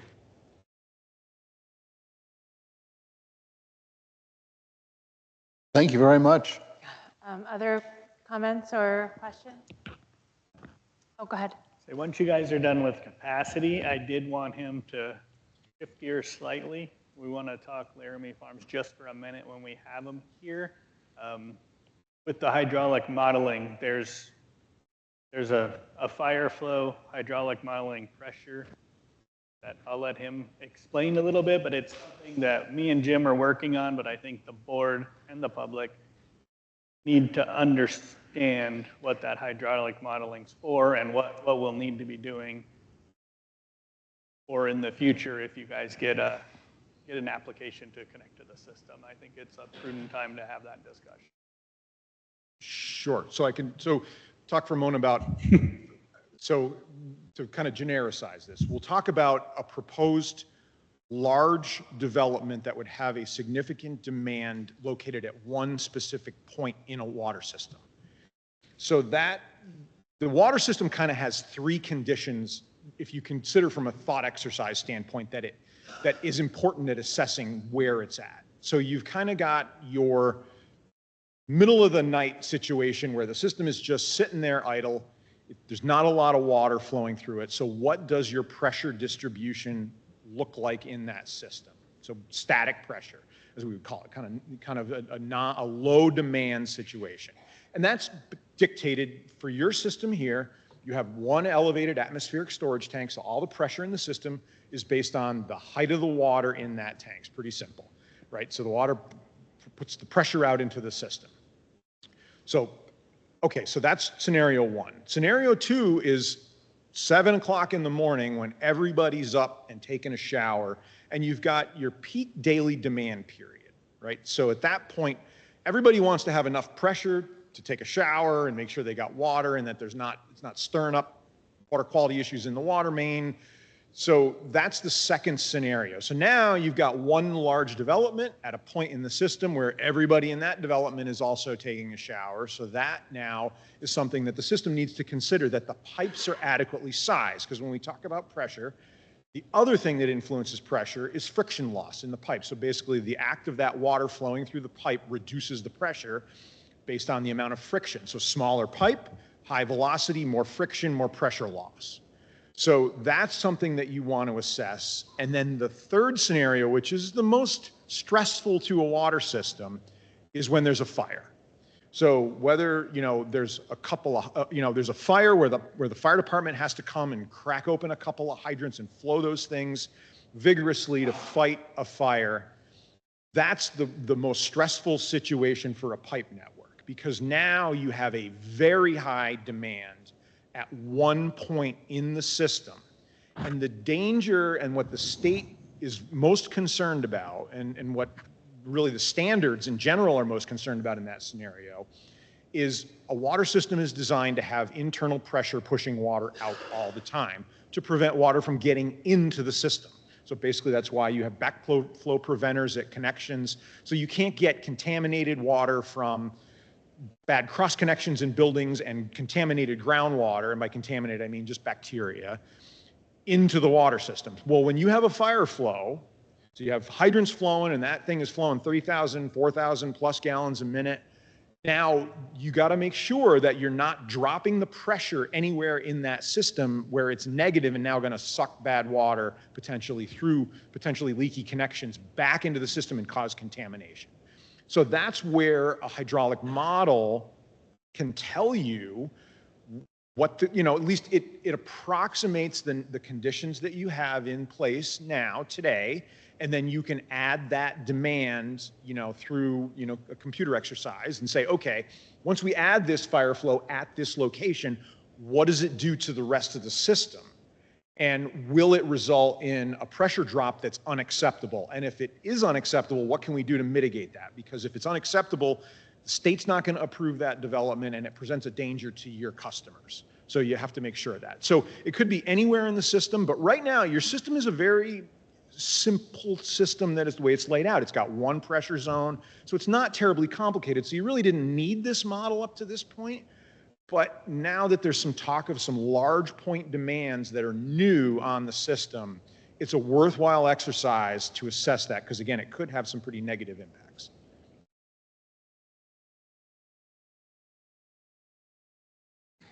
Any questions or comments about what we just heard? Not from me. Nice presentation. Do you have a time when that model will be done? When you'll... Don't have it yet, but okay. I'll turn it back over to these guys. So we just put the proposal together. I can get that over to Jim and Ed tomorrow. We can look at that. There is a schedule in that, if that's amenable on both sides. Perhaps for the other hat that you wear, I don't think that will be by the next meeting. Mm-hmm. But you guys also haven't been asked yet. So our goal is to keep you, at least my intent with the proposal is to get you what you need. So when and if you are approached, you have the ammo you need, or the information you need. And I'll try, we're trying to keep this completely separate, but as I'm working with Laramie Farms, as they're going through planning board stuff, there'll need to be some fire flow work. So we're going to look at working with them to get some of this done as we move. So we will be moving forward on that in some sort of capacity, and I'll keep you guys updated on what we're looking at there. But I do think that's something that we really need to be looking at as we're looking at whether it's that development or other developments in the system, to understand those calculations and what might happen to our. And that's something that any prospective developer would pay for, that hydraulic study? yeah, we'll be working on that. I'll keep you guys updated, but yeah, we're looking at possibly seeing how we can minimize our pocketbook to get that done. Okay.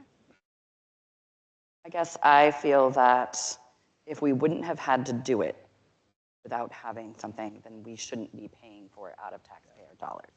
Yeah, I think that's understood. I agree. Yeah. And I figure if I say it out loud, then I'm the bad guy, and you can tell them one of your select board members. Well, I started it. You started it, right. No, but I think it's important that people understand that it's coming from us, right? It's not just saying, well, we're not sure they're going to pay for it.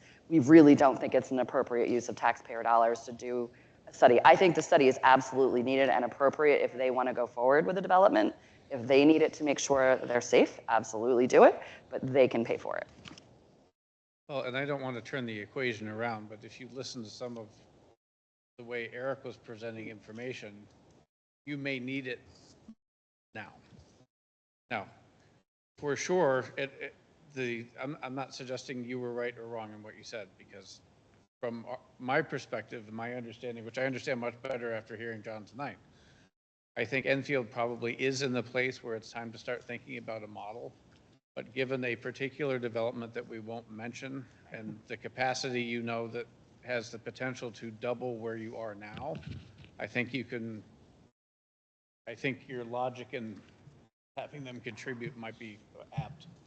Yeah, and there's one more even further point that I'll just make here, is that the specific location of the development that we're talking about is very high up in the system, and their proposed tie-in point is high, and that has even more significance when it comes to the hydraulics of the system and how it could impact. So if they were talking about tying in at the low point in the system, and it would be much simpler to assess than what's being proposed now. So I think there's some specifics here that merit even further scrutiny, I guess. Not that there's a problem, but just it needs to be understood. Thank you. Are there any other questions or comments while we have our experts here? Fine. Select board? No. We should go up to the top of the meeting. Thank you very much. Thank you very guys. much. Excellent presentation. Thank you. And thank you, everyone in the public, for coming. It's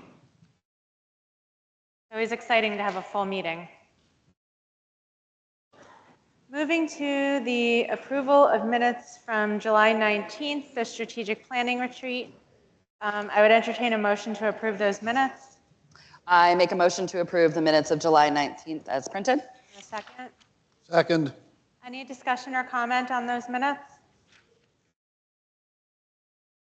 I thought it was well done.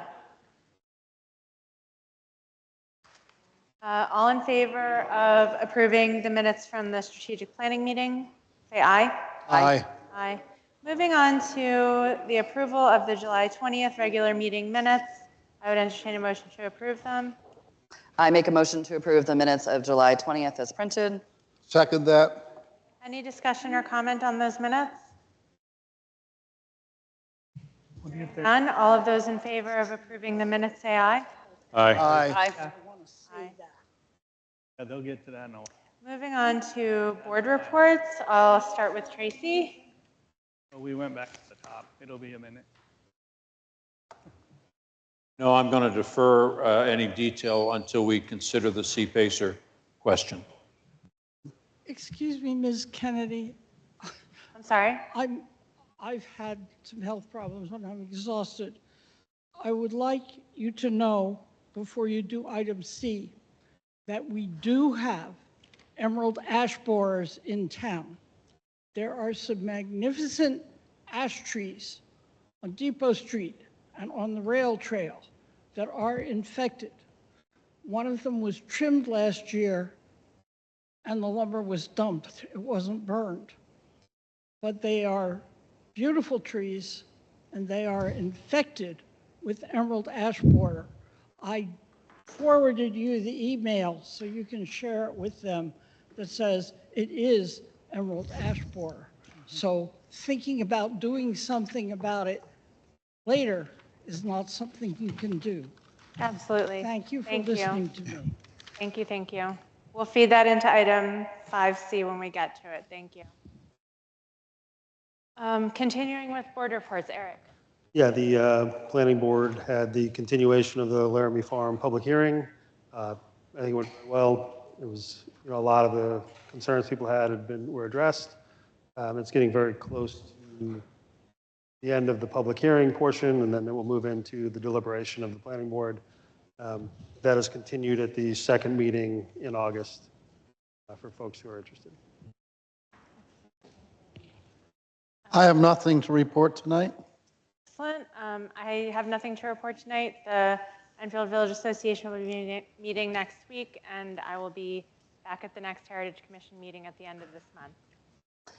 The inaugural budget committee meeting of the kind of actual budget year is Thursday, August 27th at 6:30 p.m., and that will take place in DPW.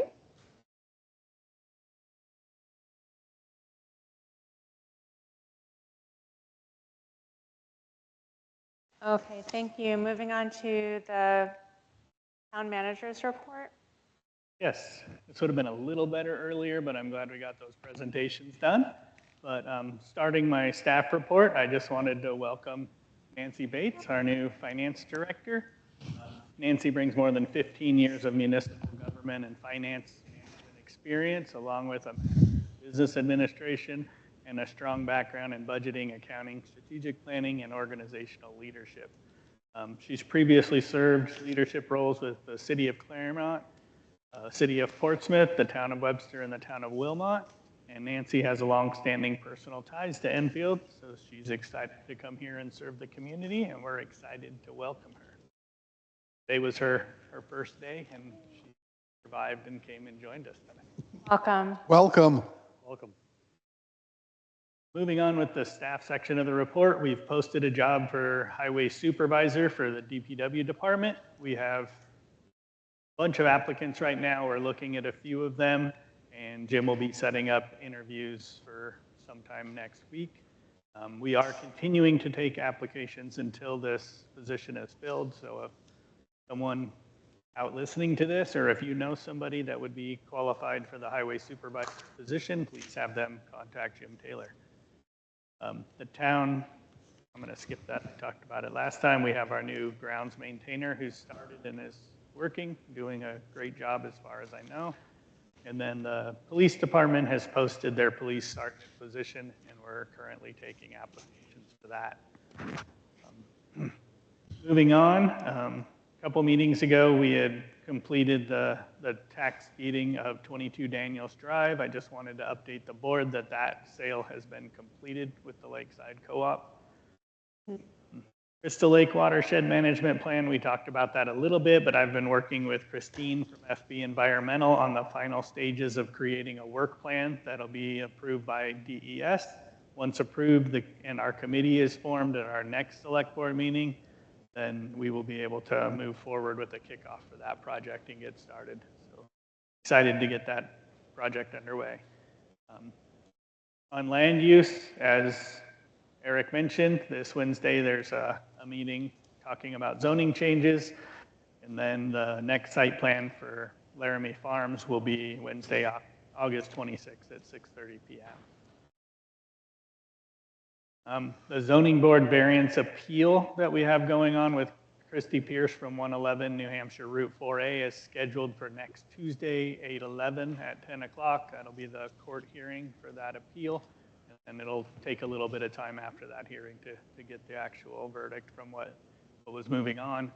And then from the building inspector's office, right now to date, we have 923 permits issued compared to 112 issued the same time last year. So we're still a little bit behind, and we'll probably end the year behind is my estimate at this point. I'm sorry, can you say those numbers again? Yeah.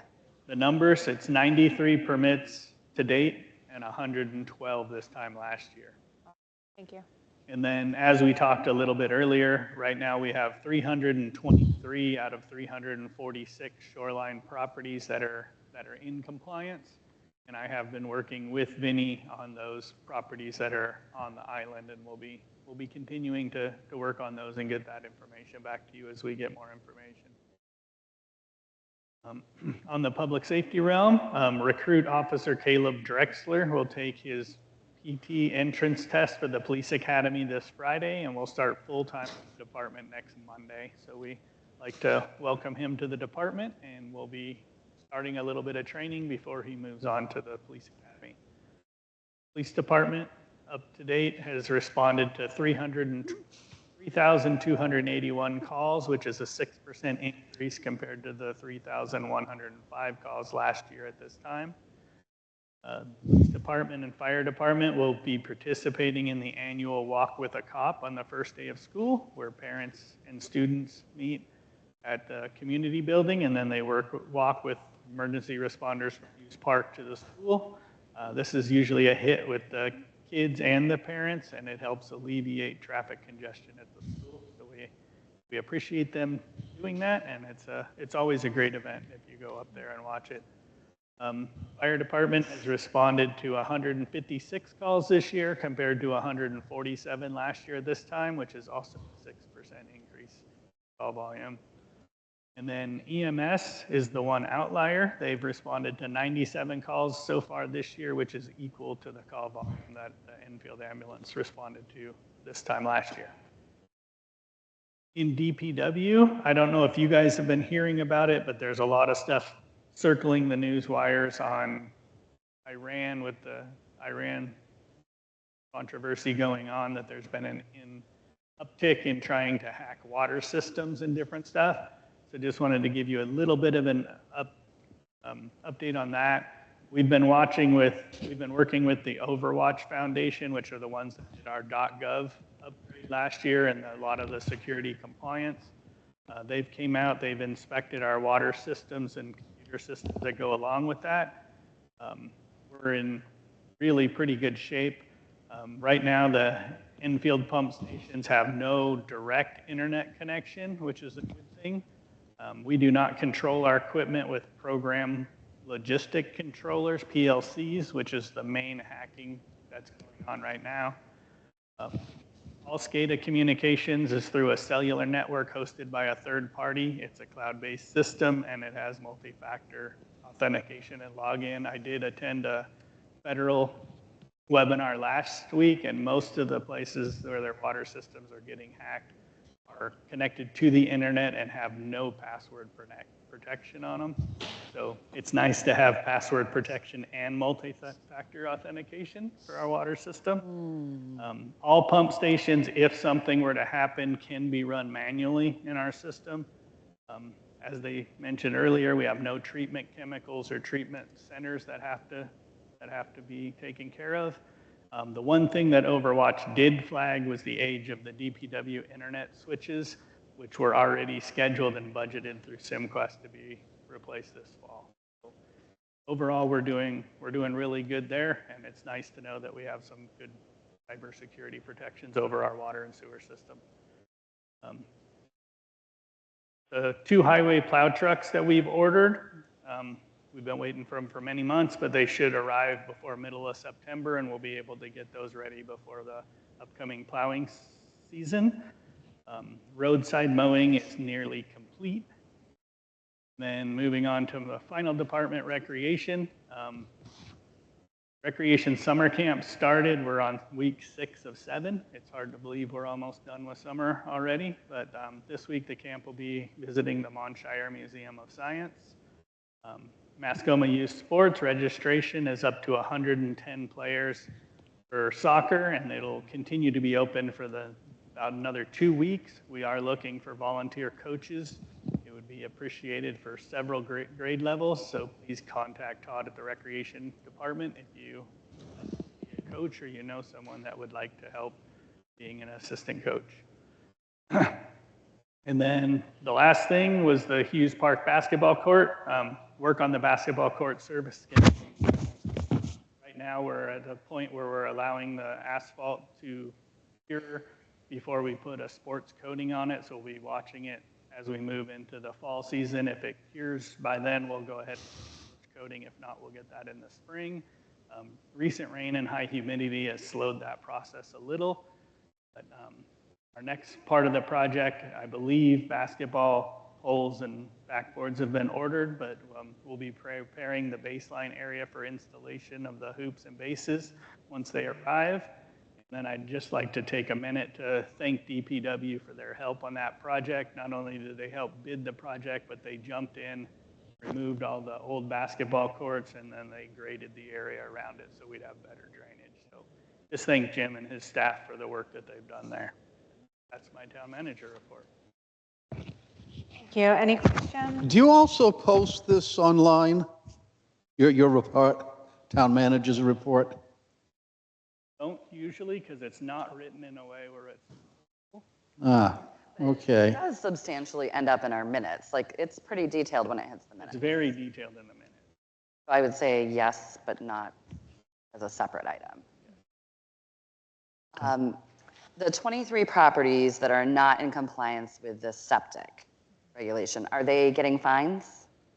We're moving through the process of getting them fined. Yes. I mean, I feel like they've had an awfully long time, right? Like, if they are intentionally peddling in sauerkraut, give them a fine. Well, we're definitely moving that way on the ones that haven't responded. Some responded in the day we've talked to their inspectors that are scheduling things out, moving. But I don't, unless you guys would like something different, if they're then moving forward, I don't want to move forward with finding. Right, but if they haven't even responded yet, then Yeah. zippity bop. I have no problem if people are really moving along and really trying. Realize it's construction season, but I suspect not all 23 of those properties are in that category. What's the status of the island properties? We've done some inspections. We've talked to them. We've gotten some pictures, and we're working to get professionals to let us know what needs to happen. So, and we're working with DES on that as well. So we're getting cooperation from each of those island property owners? Yes, for the most part, as far as I know. I think there's, 3 of them out there, and I know. Or I know there's been at least 2 or 3 that have contacted us, and we're working out exactly what's going on. So do we have a specific date in mind, as has been suggested, for when we implement fines? Not yet, no. I think we should pick a specific date if there's been no communication whatsoever and the specific date implements fines. Kate, do you agree? I mean, I'm like today. Can we put a fine timeline in the policy? Yeah, there's fines. I really feel like we've well past the time where we should have started. Then I think we should pick a specific date if there's been no communication whatsoever and implement fines. I mean, I realize that this ball is in Vinny's court, but I think it's important that we are clear that we are fully behind him. Yep. And I recommend Labor Day. If we have no communication from the non-communicators by Labor Day, then we implement fines. Oh, I'm like. But we have to do the one final communication saying, if you have not Which is why I'm communicated by suggesting Labor Day, which is more than 1 month from now. Yes. I'm going to say we'll follow the law on how we have to start implementing those, and we'll start now. Certainly we have to follow the law, absolutely. Probably will be farther than Labor Day, but there's a definite process. Okay. But I think the non-communicators have had ample notice, and failure to communicate is no excuse at this point. And I think if we go to the Mascoma Watershed Management Program that we just all looked at, it is very clear how important it is, because the major contributor of phosphorus is potentially failed systems. So right there, there's our first low-hanging fruit, and then we can keep going. I think it's also supportive of those people, and I've made observation both on Crystal Lake and Mascoma, for the folks who are putting tens of thousands of dollars into putting in new systems. There are several on each lake. And to support these people who are making huge investments and not follow up with the people who are not communicating is simply not fair. Yep.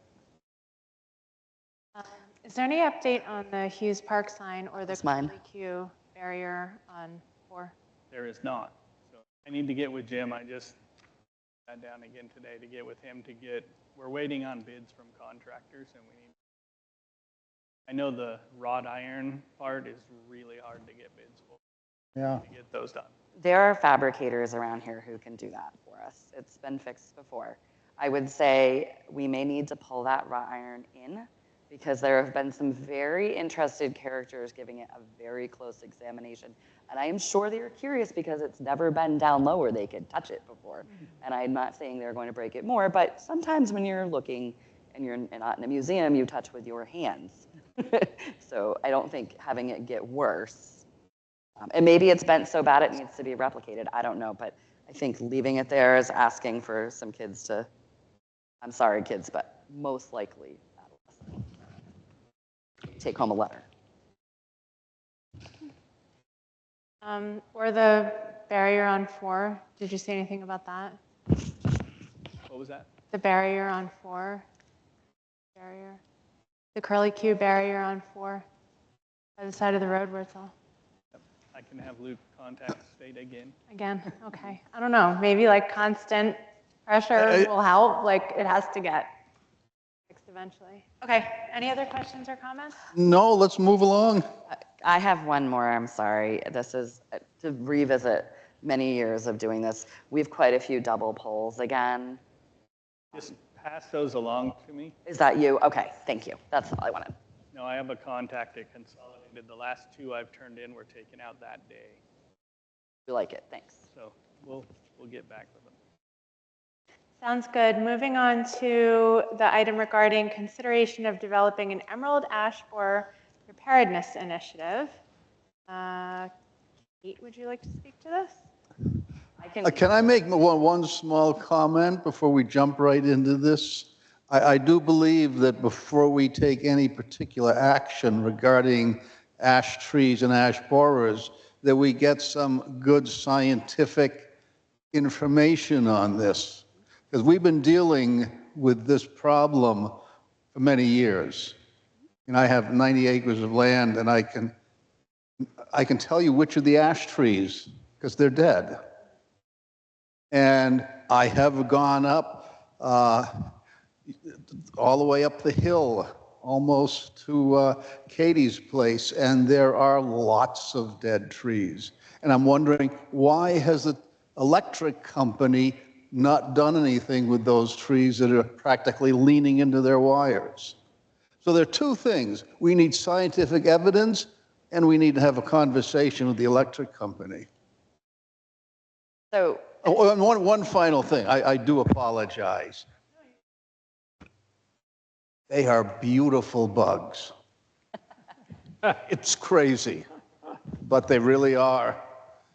There was one on my step, and I went to stomp on it, and it got away. And I said, okay, you win again. That's it. So you have the memo in your packet from Ed.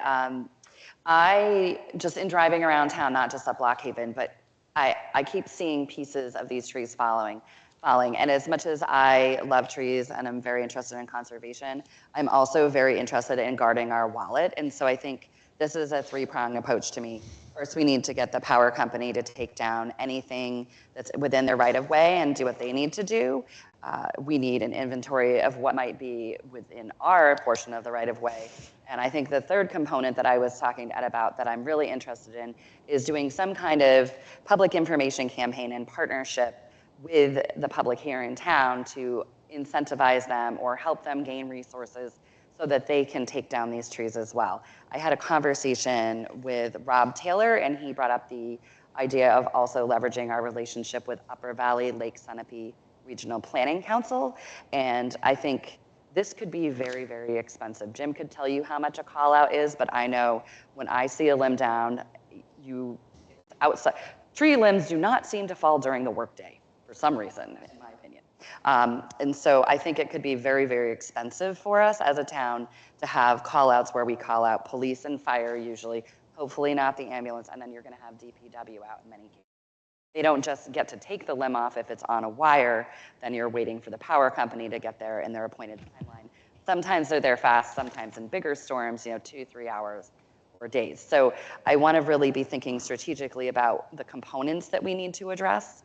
And I think Ed has done a really nice job here asking to do some work with Conservation Commission, because this is really something I think if we ask them that they can help us get some more of the data and the evidence. we do need.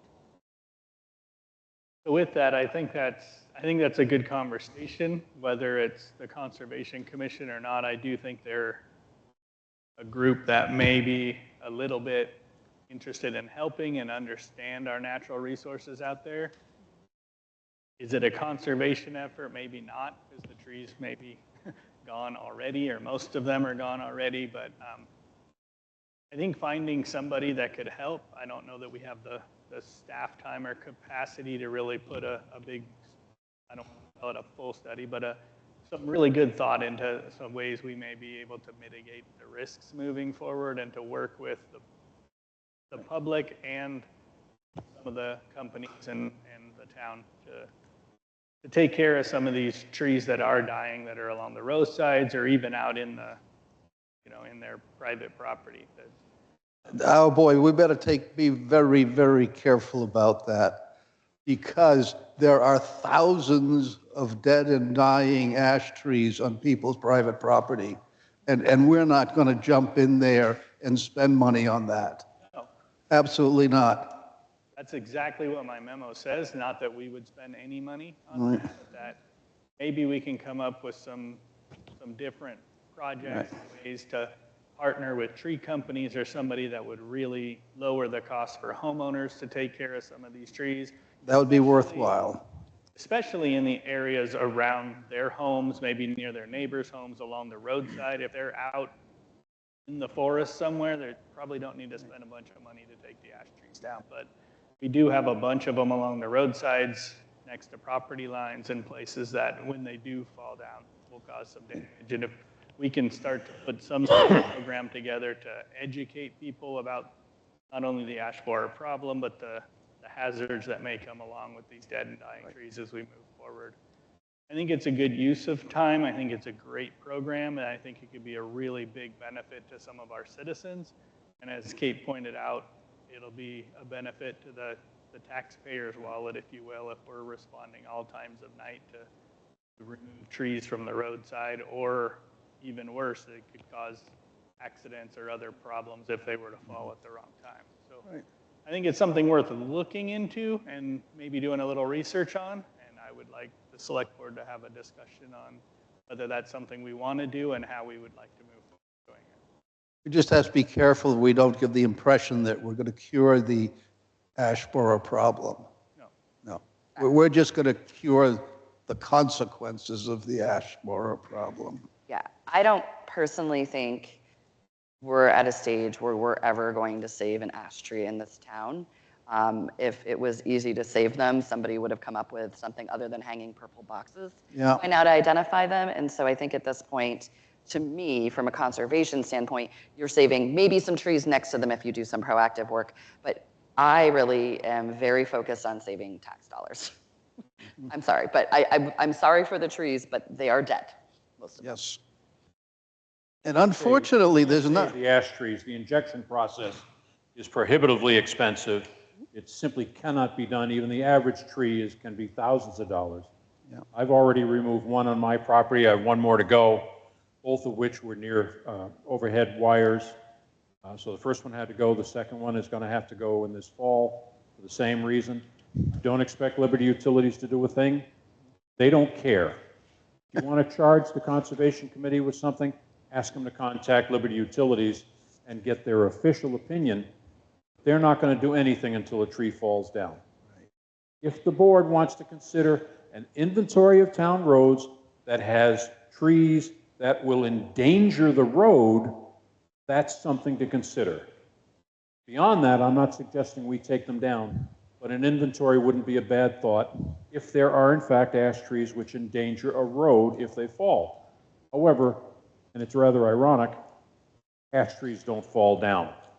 They'll delimb, but they stand straight. Oh, they do fall. Yeah. They definitely fall. And the problem is, they're sort of hard to get rid of. You, by law, you cannot remove the ash from your property unless you have permission from wherever it's going. Right. So I think here's the big thing, right? Originally, when emerald ash borer was kind of knew when we were worried about moving it because you might contaminate a new space, it was a really big problem. You couldn't burn it for firewood, you couldn't transfer it to someone else. This whole town is contaminated, pretty much, right? So I think there's opportunity depending on what you do for programs, and I think this is where conservation could be really, really helpful, because if something's being taken down and they need a repository, you know, we have individuals who apply for firewood assistance. You have a food pantry that is asked for the similar things. So I think there's opportunities to dispose of the wood in a way that is responsible, and to make a plan for it. And I think asking the Conservation Commission to help us do that work would be prudent. Can burn it, but only on your own property. That's not the case. Yes, you're allowed to burn it on your own property. Yes, you are, but you are also cannot take it to somebody else's property without their very specific permission. Right, and you are able to obtain permission is what I'm saying to you. So I would say, I think I feel ready to make this motion. I don't quite feel ready to sign off on the letter with the bullets, because I'm not sure what the exact charge is yet. Does that make sense? I think. So I guess here's what I'm going to say. The word encourages is the linchpin in the letter for me. We are asking them whether they would consider undertaking this work. We are not mandating it. We can't, right? So we're saying these are the things that we have for ideas. And I feel that the word encourages is saying that you can consider all of these things, but it's not saying you must do X, Y, and Z. Right, but are there more specific areas that they could be helpful? One place that would be helpful is, so whenever the utilities do a cut of the road, they come and do, I forget what it's called, but basically a hearing with the planning board. And of course, the planning board does not necessarily know anything about the actual trees on a given road. So if they did do an inventory of like, here are some of the problem roadsides with ash trees specifically, there's an opportunity at those planning board meetings to say, hey, we want the ash trees taken down. Yeah, like I feel like there could be more specific actions that would inform a decision that we might have to make. Yeah, I think a big thing with that letter is the sentence after too does not say this is anything encompassing. Yeah. This is just a few ideas to get you started. I think there's a lot of work that needs to be done with this. Like I said, I don't know that I have time to research all the different ways they can do it, and what I was hoping if we want to move forward that is we charge a committee like the Conservation Commission do some of that work, studying what could happen, I'd like to find out what other towns are doing, quite frankly. I can tell you that the town that has taken the most proactive approach was Norwich, and they set aside, I believe it was $100,000 to do their own work. I'm not asking you to do that. I think that we need to have more data. If you don't start collecting this and get an idea, you aren't going to be able to put it into anything that you need to do into the budget. I think you're going to start losing limbs and have power line issues this year. It's something that I'm very worried about our budget, I guess, and budget impact. Worried about what? Our budget. I'm Yes. worried about overtime. Seriously worried about overtime. I think we're well past the point of worrying about the trees. I'm sad to say I'm worried about our budget, and I'd like to get started. Well, then, why not have the Conservation Committee simply be asked to do an inventory of roads and identify any trees that they feel endanger the roads? Or at least help prioritize the list. Because I'm hearing specific concerns that are buried in this list. The list seems like it could be overwhelming and could have boiled It's a huge list. Yes. That's a huge project for a voluntary committee. Why don't we just ask the Conservation Committee, and the chair happens to be available here, to talk about it and themselves decide, is there something they can reasonably do or not? I think it's their decision, not ours. And I guess that the letter says this request is intentionally broad. The select board is not asking the commission to develop a predetermined program or recommend a single solution. I guess it throws out a lot. Maybe it's too much a lot. If there's something you guys want to change, or maybe we just throw out something with nothing. The commission wants to come back and say, this letter is crazy, this is too much. mean, I happen to be on the Conservation Committee, and I'd be very happy to bring this topic up at our next meeting, which is in a couple days or so. But I don't want a document saying this is what you need to do. That's not what the document says. The document says, the select board would like you to look into this. Here's some ideas of things that might be able to be done. Yeah, It is I think that's too much. It is a long list, but Yes. I also think if you go to the meeting and you just say, we should talk about the emerald ash borer trees, conversation's not going to go very it's an option. But you can do it however you want. There you go.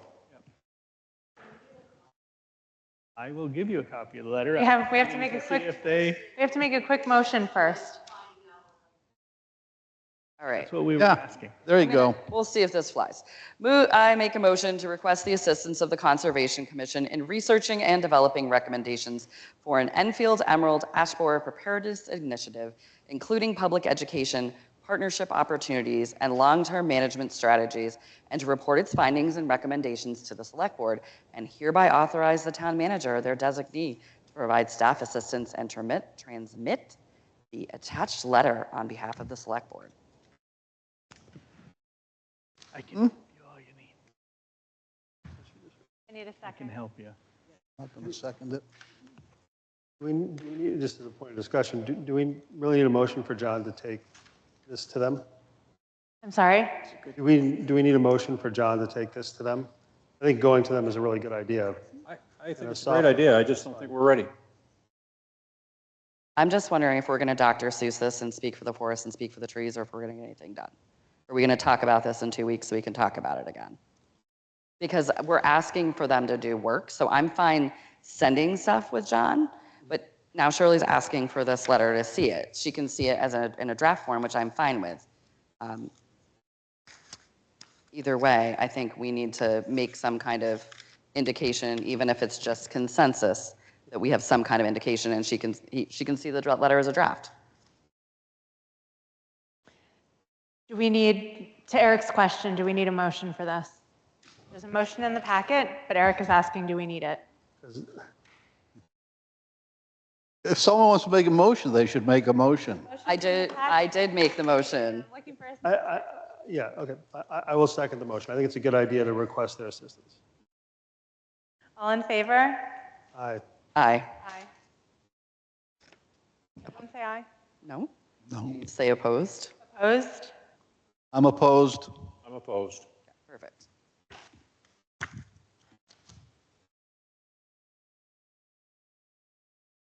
Next item, consideration of a C PACER program. I believe that Tracy was going to lead this agenda item. The program is actually relatively straightforward, and I'm not going to introduce the program tonight because, as you can see by the 4 pages you have, it's an extended program.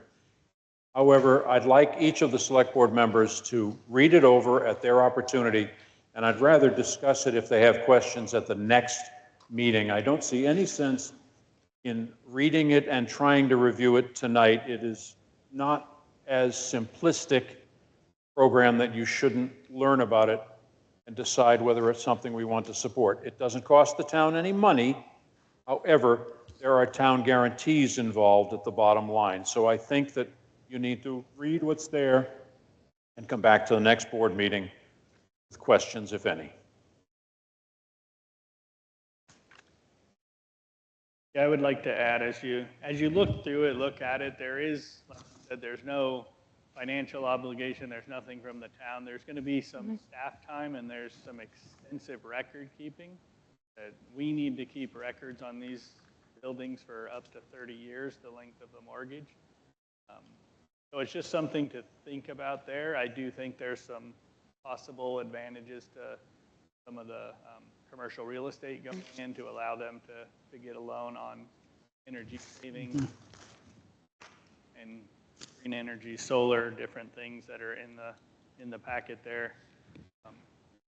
You really need to weigh the benefits of that. I know one of our strategic initiatives of the town was to be less dependent on the grid. I think this is a way we can allow businesses and commercial real estate to do that. But there is an impact and there is a cost to the town through administrative staff work, the way that the state set this up.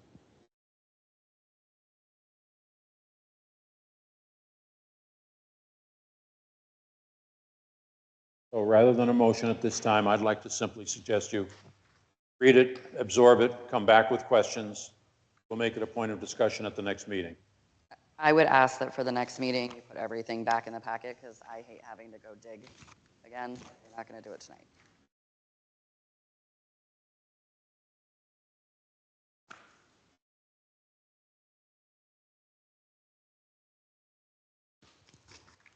Okay, so that's tabled to the next meeting, and I've lost my agenda.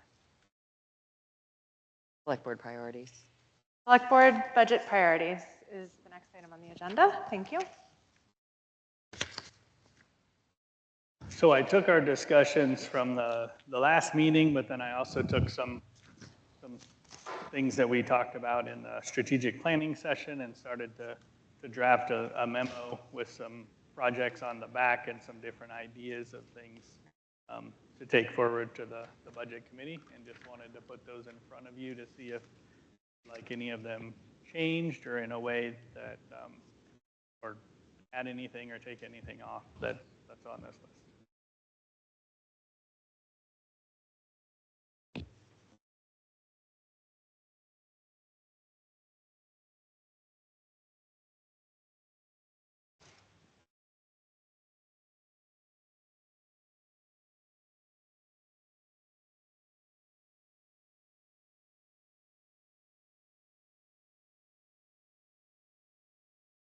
There's a lot to it, and it may make sense for the board to defer discussion. There's still time in August for us to review this document and to understand it. That's fair. I think it was also, I will comment that when I read through these previously, they were aligned with things that we had specifically said in our discussion. It does. It aligns nicely, but I want everyone to understand it because it's going to be the plan moving forward for the town. I'm going to make the comment that I make from time to time because I'm very honest about when I come to a meeting and I haven't read something. Because sometimes I come and I say, I just didn't get it in. And in this case, I was able to read this. They were aligned. I think if somebody isn't prepared to discuss it because they didn't have time to prepare for the meeting, that's fine. But I also don't see a reason to kick things down the road if everyone's prepared to have discussion. I don't have any issues with these priorities. I think the one thing I might do is that number 10, the undesignated fund balance, I might bump that up the priority list. I know we're not saying it's necessarily in any order, but I feel like, to me, that belongs a lot higher than recreation and community facilities. And renewable energy. Like, I love recreation, I love renewable energy, but getting our undesignated fund balance back to where our target level is within the policy, to me, is a lot more important.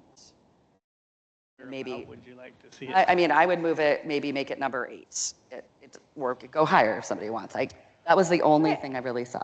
I agree, but I also didn't see, I understand how it could be seen as like in order of priority, but they're also spread out among different departments in different areas of the town. But I agree, like, if they're, I have no objection to moving it up, but I just want to say I noticed that these are also spread throughout different departments. Yeah, the reason I'm saying after number 7 is financial sustainability is 7, and undesignated fund and financial sustainability look like cousins to me, so. Yeah, agree. Hope that works. And then I just wanted to reiterate to the board that this is a continued discussion from last time. Yes. This isn't a new discussion, so I don't know that, not that we can't discuss it at the next meeting. I think we should going into budget, but I think this is just a continued discussion of what our priorities will be going into this 2027 budget. And I think it's a good distillation of conversation thus far. And if we were to have a significant pivot or change or an increase in priority, we would communicate that during a meeting, and that would go forward to the budget committee.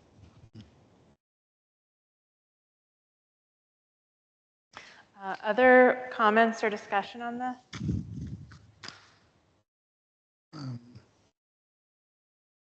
mean, I think they're all valuable, important.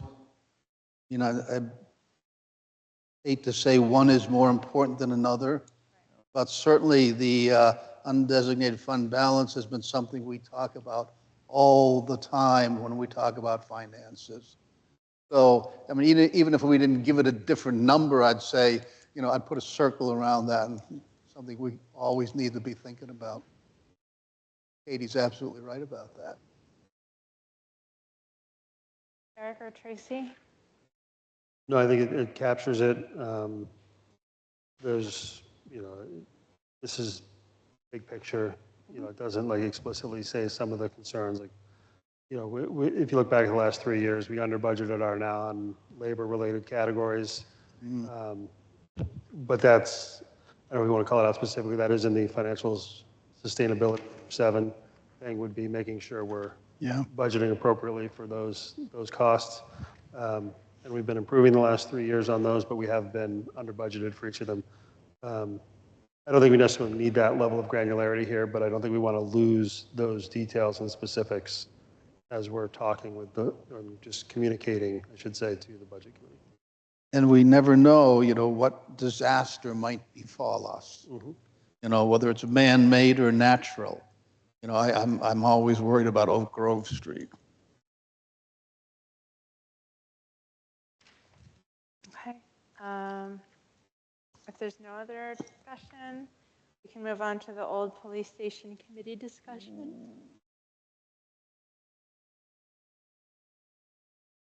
So again, there's a memo in your packet. I've talked with Tracy a little bit about putting a committee together for that. Can definitely move forward with that, but I wanted to put together a packet just for your guys' discussion on how you want to move forward looking at that. And then again, you know, one of the things we've talked about in the strategic planning was strategic use of our manpower resources. So wanted to call that out because it does take quite a bit of staff resources to do. I guess my big comment here is this long-term storage for town records and documents. We just rebuilt this building and we put storage in. Did we mess up and not put enough storage in this building? Because we have a habit as a town where we have an empty building and we're like, let's put something in it because it's a perfectly good building. And then we spend 20 years like Shed Street trying to get the stuff out of it. And I don't want that to be our next Shed Street because I have really hard feelings about how much trash we put in Shed Street. And I am very, very opposed to stuffing another building filled with our junk when we just ask the taxpayers to give us this stuff. No, I think we need to find a long-term use for that building. Not a plan when we built this, but I mean, the long-term storage is up ladder storage. I don't think it's really safe for employees, but it is stuff that we're probably never going to get to. As of right now, the evidence locker is a great place for that. If we use it, if we need to rebuild that whole downstairs, we can. But the $250,000 that's in there had nothing estimated in rebuilding the downstairs, just a little bit of touch-up of the locker rooms and bathrooms. Where did that estimate come from? That estimate came from Bread Loaf, which is, they're not in business anymore, but there's other businesses that are going to be close to that. We've tried to and nobody would give a bid. So hopefully we could get it cheaper than that, and I think we could. It'll be very close to that. The last I had heard, you had asked another company for an estimate. When did Bread Loaf come up with this? They came up with this right about the time they were going out of business. So within the last 3 months? Yes. And I had talked to Trumbull Nelson and tried to get a price out of them for about a year, and they never got me anything. I'm not questioning the sum. Yeah. I think it's just a ballpark figure for us to work from. It's not a... I do agree with Kate. I hate to see nature abhorring a void once again, and our taking over closet space over there. Certain departments are mentioned here, for example, Recreation Department, Old Home Days. They never had temperate storage before. I don't know why they need it now. Something must have changed that I'm not aware of. No, it's just, you know, if you store basketballs, those types of things in a shed outside, it degrades them quickly. As I look at this, the thing that leaps out at me is child care services. I mean, that is one of the most urgent needs of this community, of the Upper Valley as a whole. I don't know if it fits in with town goals, but certainly is worth thinking about.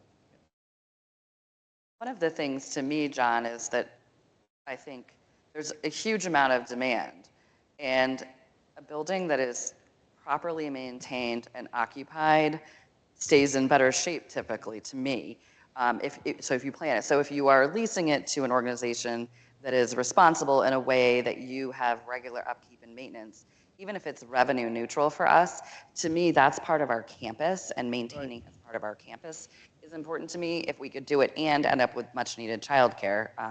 I have not had to find childcare recently, but I hear horror stories still, and I know when I did have to find childcare, it was very, very hard around here. So I have a strong interest in that one. And especially if an organization could get some grant funding to help with renovation costs, that would be a win-win situation. I think that option number one is the way to go. Frankly, I'd like to hear from the taxpayers. Establish a committee to evaluate future uses of the building, solicit community input, and provide recommendations to the select board. In other words, execute option number one.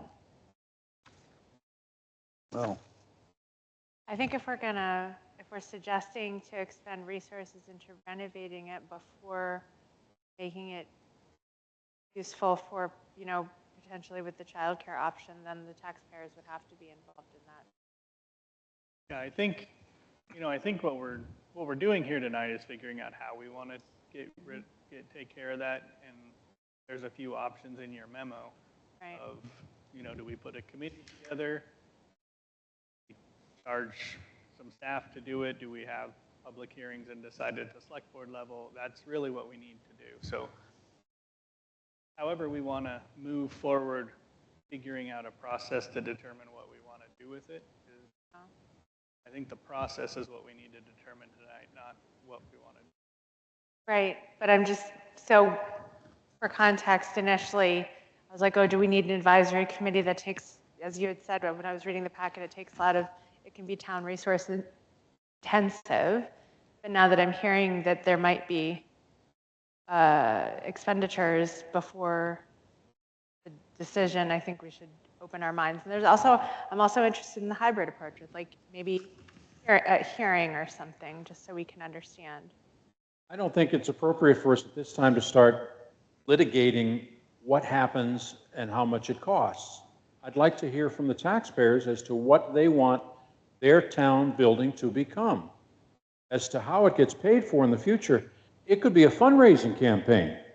Hanover Rec built a very magnificent building over there with private money. It is perfectly possible it could be that as well.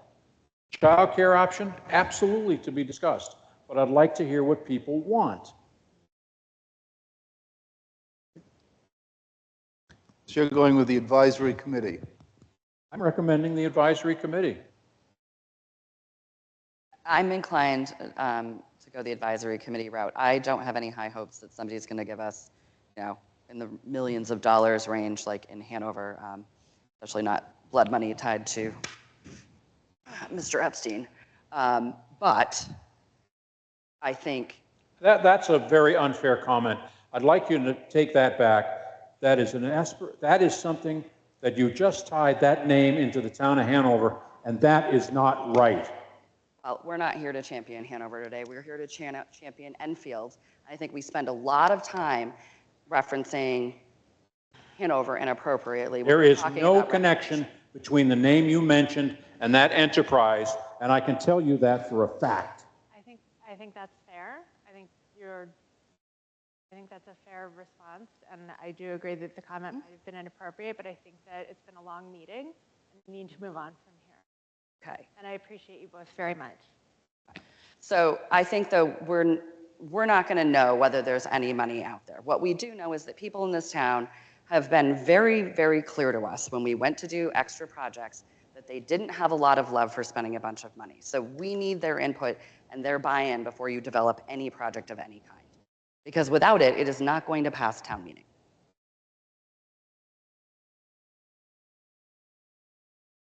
So since since there is no suggested motion, if we are leaning toward advisory committee, what is the next step? If you want an advisory committee, you can motion or charge me. Do we have together for a committee. consensus on the advisory committee round? I say okay. Yeah, no, I think it's fine. I think we just need to be more narrow than we have been in the past in what the charge is. This is not an open-ended, any idea is good, right? We've already decided not to sell the building, as an example.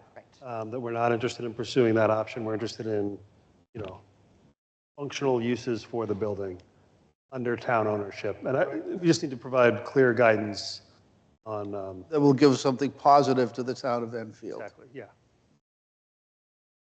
I absolutely agree, Eric. I think Ed's done a nice job giving us a workup on committees in the past, so we should just go that route. Excellent. So the next step is, do we need a motion or can we just charge you with it? Nope, I'll bring back a charge for you guys to look at and start working through. Thank you. Thank you. Next item is appointments of town clerk, tax collector, and assistant town clerk.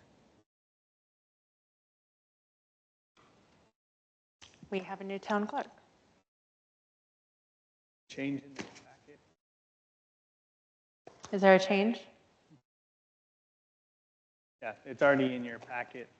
The only change we made was the tax collector from being August 6th to being August 3rd, which is tomorrow, which will allow her to. August 3rd is today.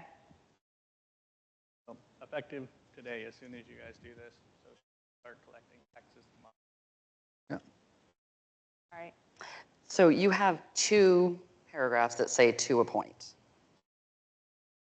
I don't think we'd want to appoint her on August 6th and then let her collect taxes on the 3rd. One is as town clerk and one is as tax collector. They're two different positions. Town clerk, okay. So, and we're fine with two different dates? Yes. Okay. So unless anyone has any questions or need for discussion, I would entertain someone please make these motions. I'll make a motion to appoint Marissa Ignacio as town clerk of the town of Enfield effective August 6, 2026, to serve until the next election and authorize her to serve as a municipal agent upon qualification and acceptance by the state of New Hampshire. I'll second that. All in favor? Aye. Aye. Make a motion to appoint Marissa Ignacio as tax collector of the town of Enfield effective August 3rd, 2026, with annual compensation of $75,000 for her combined position of town clerk / tax collector, subject to change pursuant to the town of Enfield annual budget appropriation. Second? Second. All in favor? Aye. Make a motion to appoint Wendy Hunley as assistant town clerk effective August 6th through August 28th, 2026. I'll second that for discussion. Okay, discussion. So do we not have another assistant town clerk you just hired as well, or what's happening there? Well, we have Sasha's the deputy town clerk, and Wendy will be staying through the end of the month on her retirement date. She'll be working to continue to train Marissa and work through it, but this just allows her to continue. And what about Taylor? Taylor will be starting next week, and she'll be starting training, and she'll be appointed when she completes her training enough to start. Okay, thank you. All in favor? Aye. Moving on. Appointment of Republican inspectors of election. We found Republican inspectors of election, and we need to make them. If someone would like to make this motion. Unless there's any discussion or questions, of course.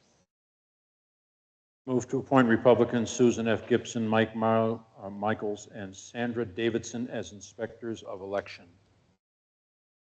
Second that. All in favor? Aye. Aye. CIP program committee membership. So in your packet, you'll see a letter. Last year, Dimitri resigned from CIP, and as we're getting close to the CIP meeting starting this month, we had appointed last year Dan Regan as an alternate and recommend, and he accepted appointment to full-fledged membership. I move to appoint Dan Regan as a full member of the Capital Improvement Program Committee for term to expire May 1st, 2028. Second that. Just for clarity, was this posted as per the policy we put together? Right, that's exactly the conversation I want to have. It's nothing against you, Dan. No. It's that we've had multiple bumps in this road where we have not followed a uniform system, and it causes some very hard feelings. I'm the stickler for that of, was it posted per the policy for anybody in town to apply to? It was not. We never really had an alternate to CIP. Mm-hmm. I kind of what the position was for, because there's no way to elevate work on CIP. Someone resigns. I will say, I think that in other committees, alternates are there to fill in to ensure a quorum if someone can't be there, so they could like vote if there isn't a quorum. But I feel like for other committees, when there's a vacancy, we post it. We don't just elevate an alternate. I agree. Nothing against you, Dan. And I think if we deviate this time, then we're going to be back to the same trouble we've gotten in a bunch of times where, you know, we miss somebody, or we've been down this road with conservation and I don't know how many committees, and I don't want to do it again. I want to do it the right way and do it once. Yeah, I think this is a good opportunity to do that. Dan attends all the meetings. He will be elevated as a sitting member during those meetings if there are meetings before we elect someone. I think going through the process, which is really only a couple of weeks, I think we should do that. We'll post it and we'll look at the next meeting, which is before the first CIP meeting. Yep. Dan, do you want to come up? I just want to say, I have no problem with that either. I'm a nut for process myself, and all good. Thank you. Thank you. Appreciate it. So we'll do that. We'll post it. Just to dot the i's, cross the t's, et cetera. I've checked, and I cannot find the resignation letter for Dimitri that actually lists CIP. Yes. Budget, yes, but CIP, no. No, he does. It was on January 10th. Yeah, it was the same letter. It was the same letter, and it lists CIP in it. It did list CIP. Okay, thank you. I couldn't find that. Thank you. On the table. I just wanted to cross the T, dot the I. Try or you voted. I have a motion on the table. I have a motion on the table. I can withdraw my motion based on a consensus that I've just heard, and that's certainly fine. I know that's acceptable to the one person who's going to apply, and so I think we'll move on and follow the procedure as recommended. I appreciate it. Thank you. Okay. Moving on to the select board meeting schedule. You have a memo in your packet, but as we're coming into the meeting that was supposed to be on Labor Day, if we move it to Tuesday like we normally do, that's primary day. I don't think so. To have a select board meeting then either. So the couple options we threw out there were either to cancel that meeting, or we could move it forward a week, which would be the 5th week in August, which would give us 3 meetings in August, but they'd still be 2 weeks.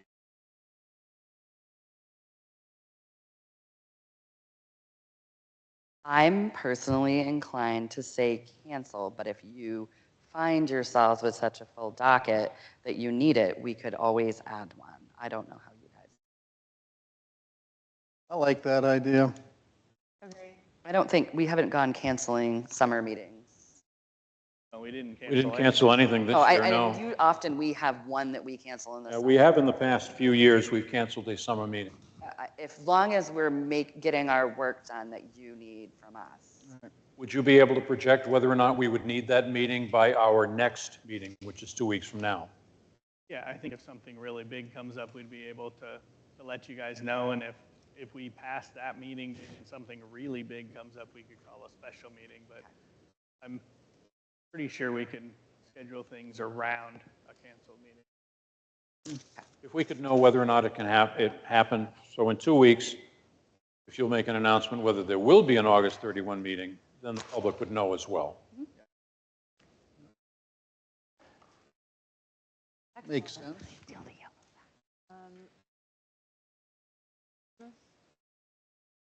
Moving on to, oh, do we need to discuss the recommittal warrants? You discuss what? Should we just need to sign? Okay. So moving on to public comment. Business. Dave Buffet, there were mentions both at this meeting and last about a priorities session. Are there minutes available for that? For what? The priorities session that the select board had? Strategic planning session, yes. Okay. Yeah. I'll stop by and direct it to them. I haven't seen them. Thank They were you. improved tonight. Yeah. Yeah, they've been posted and they have been approved tonight. Dan Kiley, I'll be fast. Just to keep you up to date on the food pantry, there's a new state law. The generous people of the legislature have told all grocery stores in the state of New Hampshire they can't put their produce into the trash. So they have two alternatives, either give it to food pantries or do composting. So as of this morning, we are now getting produce from Shaw's. 5 pantries will be getting from Shaw's because Shaw's went to Casella and Casella said, we don't compost, and you can't put it in the trash. So we are now getting from them. And a comment on the ash borer. I had 28 trees dropped last summer, and I don't have a large yard. And they were all hollow in the middle. And you're right, Yeah. they don't fall down. They just kind of don't have leaves anymore. But my maple trees are real happy now because there aren't 28 ash trees in the way. I just hope that the ash borer doesn't develop a taste for some other trees someday. Yeah. Hello, Sharon Buffet, Enfield. Just some clarifying questions and a suggestion. So do I understand that the food pantry is in the building that was utilized by the police prior? Yes. Right now, Okay.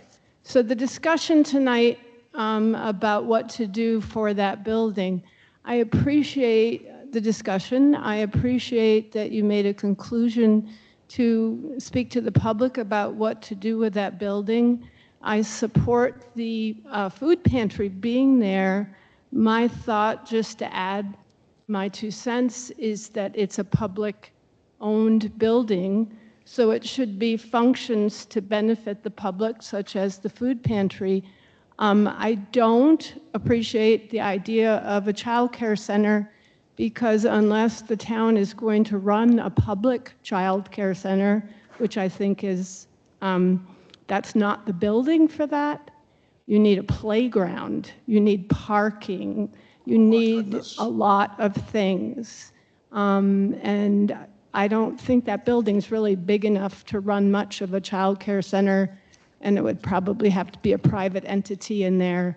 And then that's fraught with all sorts of private, public complications for licensing and such.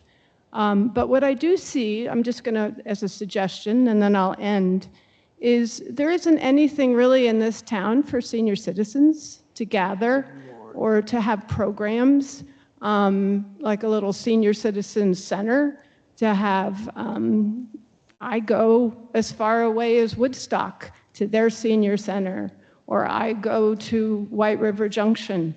And certainly maybe the recreation director, that could be a part of something that he does. You know, I'm just brainstorming another use for that building. Or I'm also thinking of a youth center, a place where kids could go and maybe play board games, or there's a ping pong table or something. So, you know, I think that there's a lot of public community uses that that building could be purposed for that wouldn't take $250,000 of renovation. Thank you. Thank you. Any other public comments? I think the one thing that this board did decide, as we discussed the former police station in pretty good detail, was one, that we were not going to sell it, and 2, it would become the home of the food bank. Those 2 things, I think, are the starting point for any committee that wants to look at uses of the building.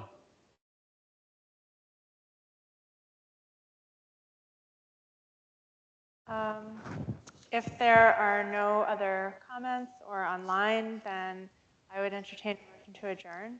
So moved. I moved it. I need a second. Oh, okay. Yeah. I guess I made the motion. I got the M out anyway. So fast, I don't know. Instant replay. Okay.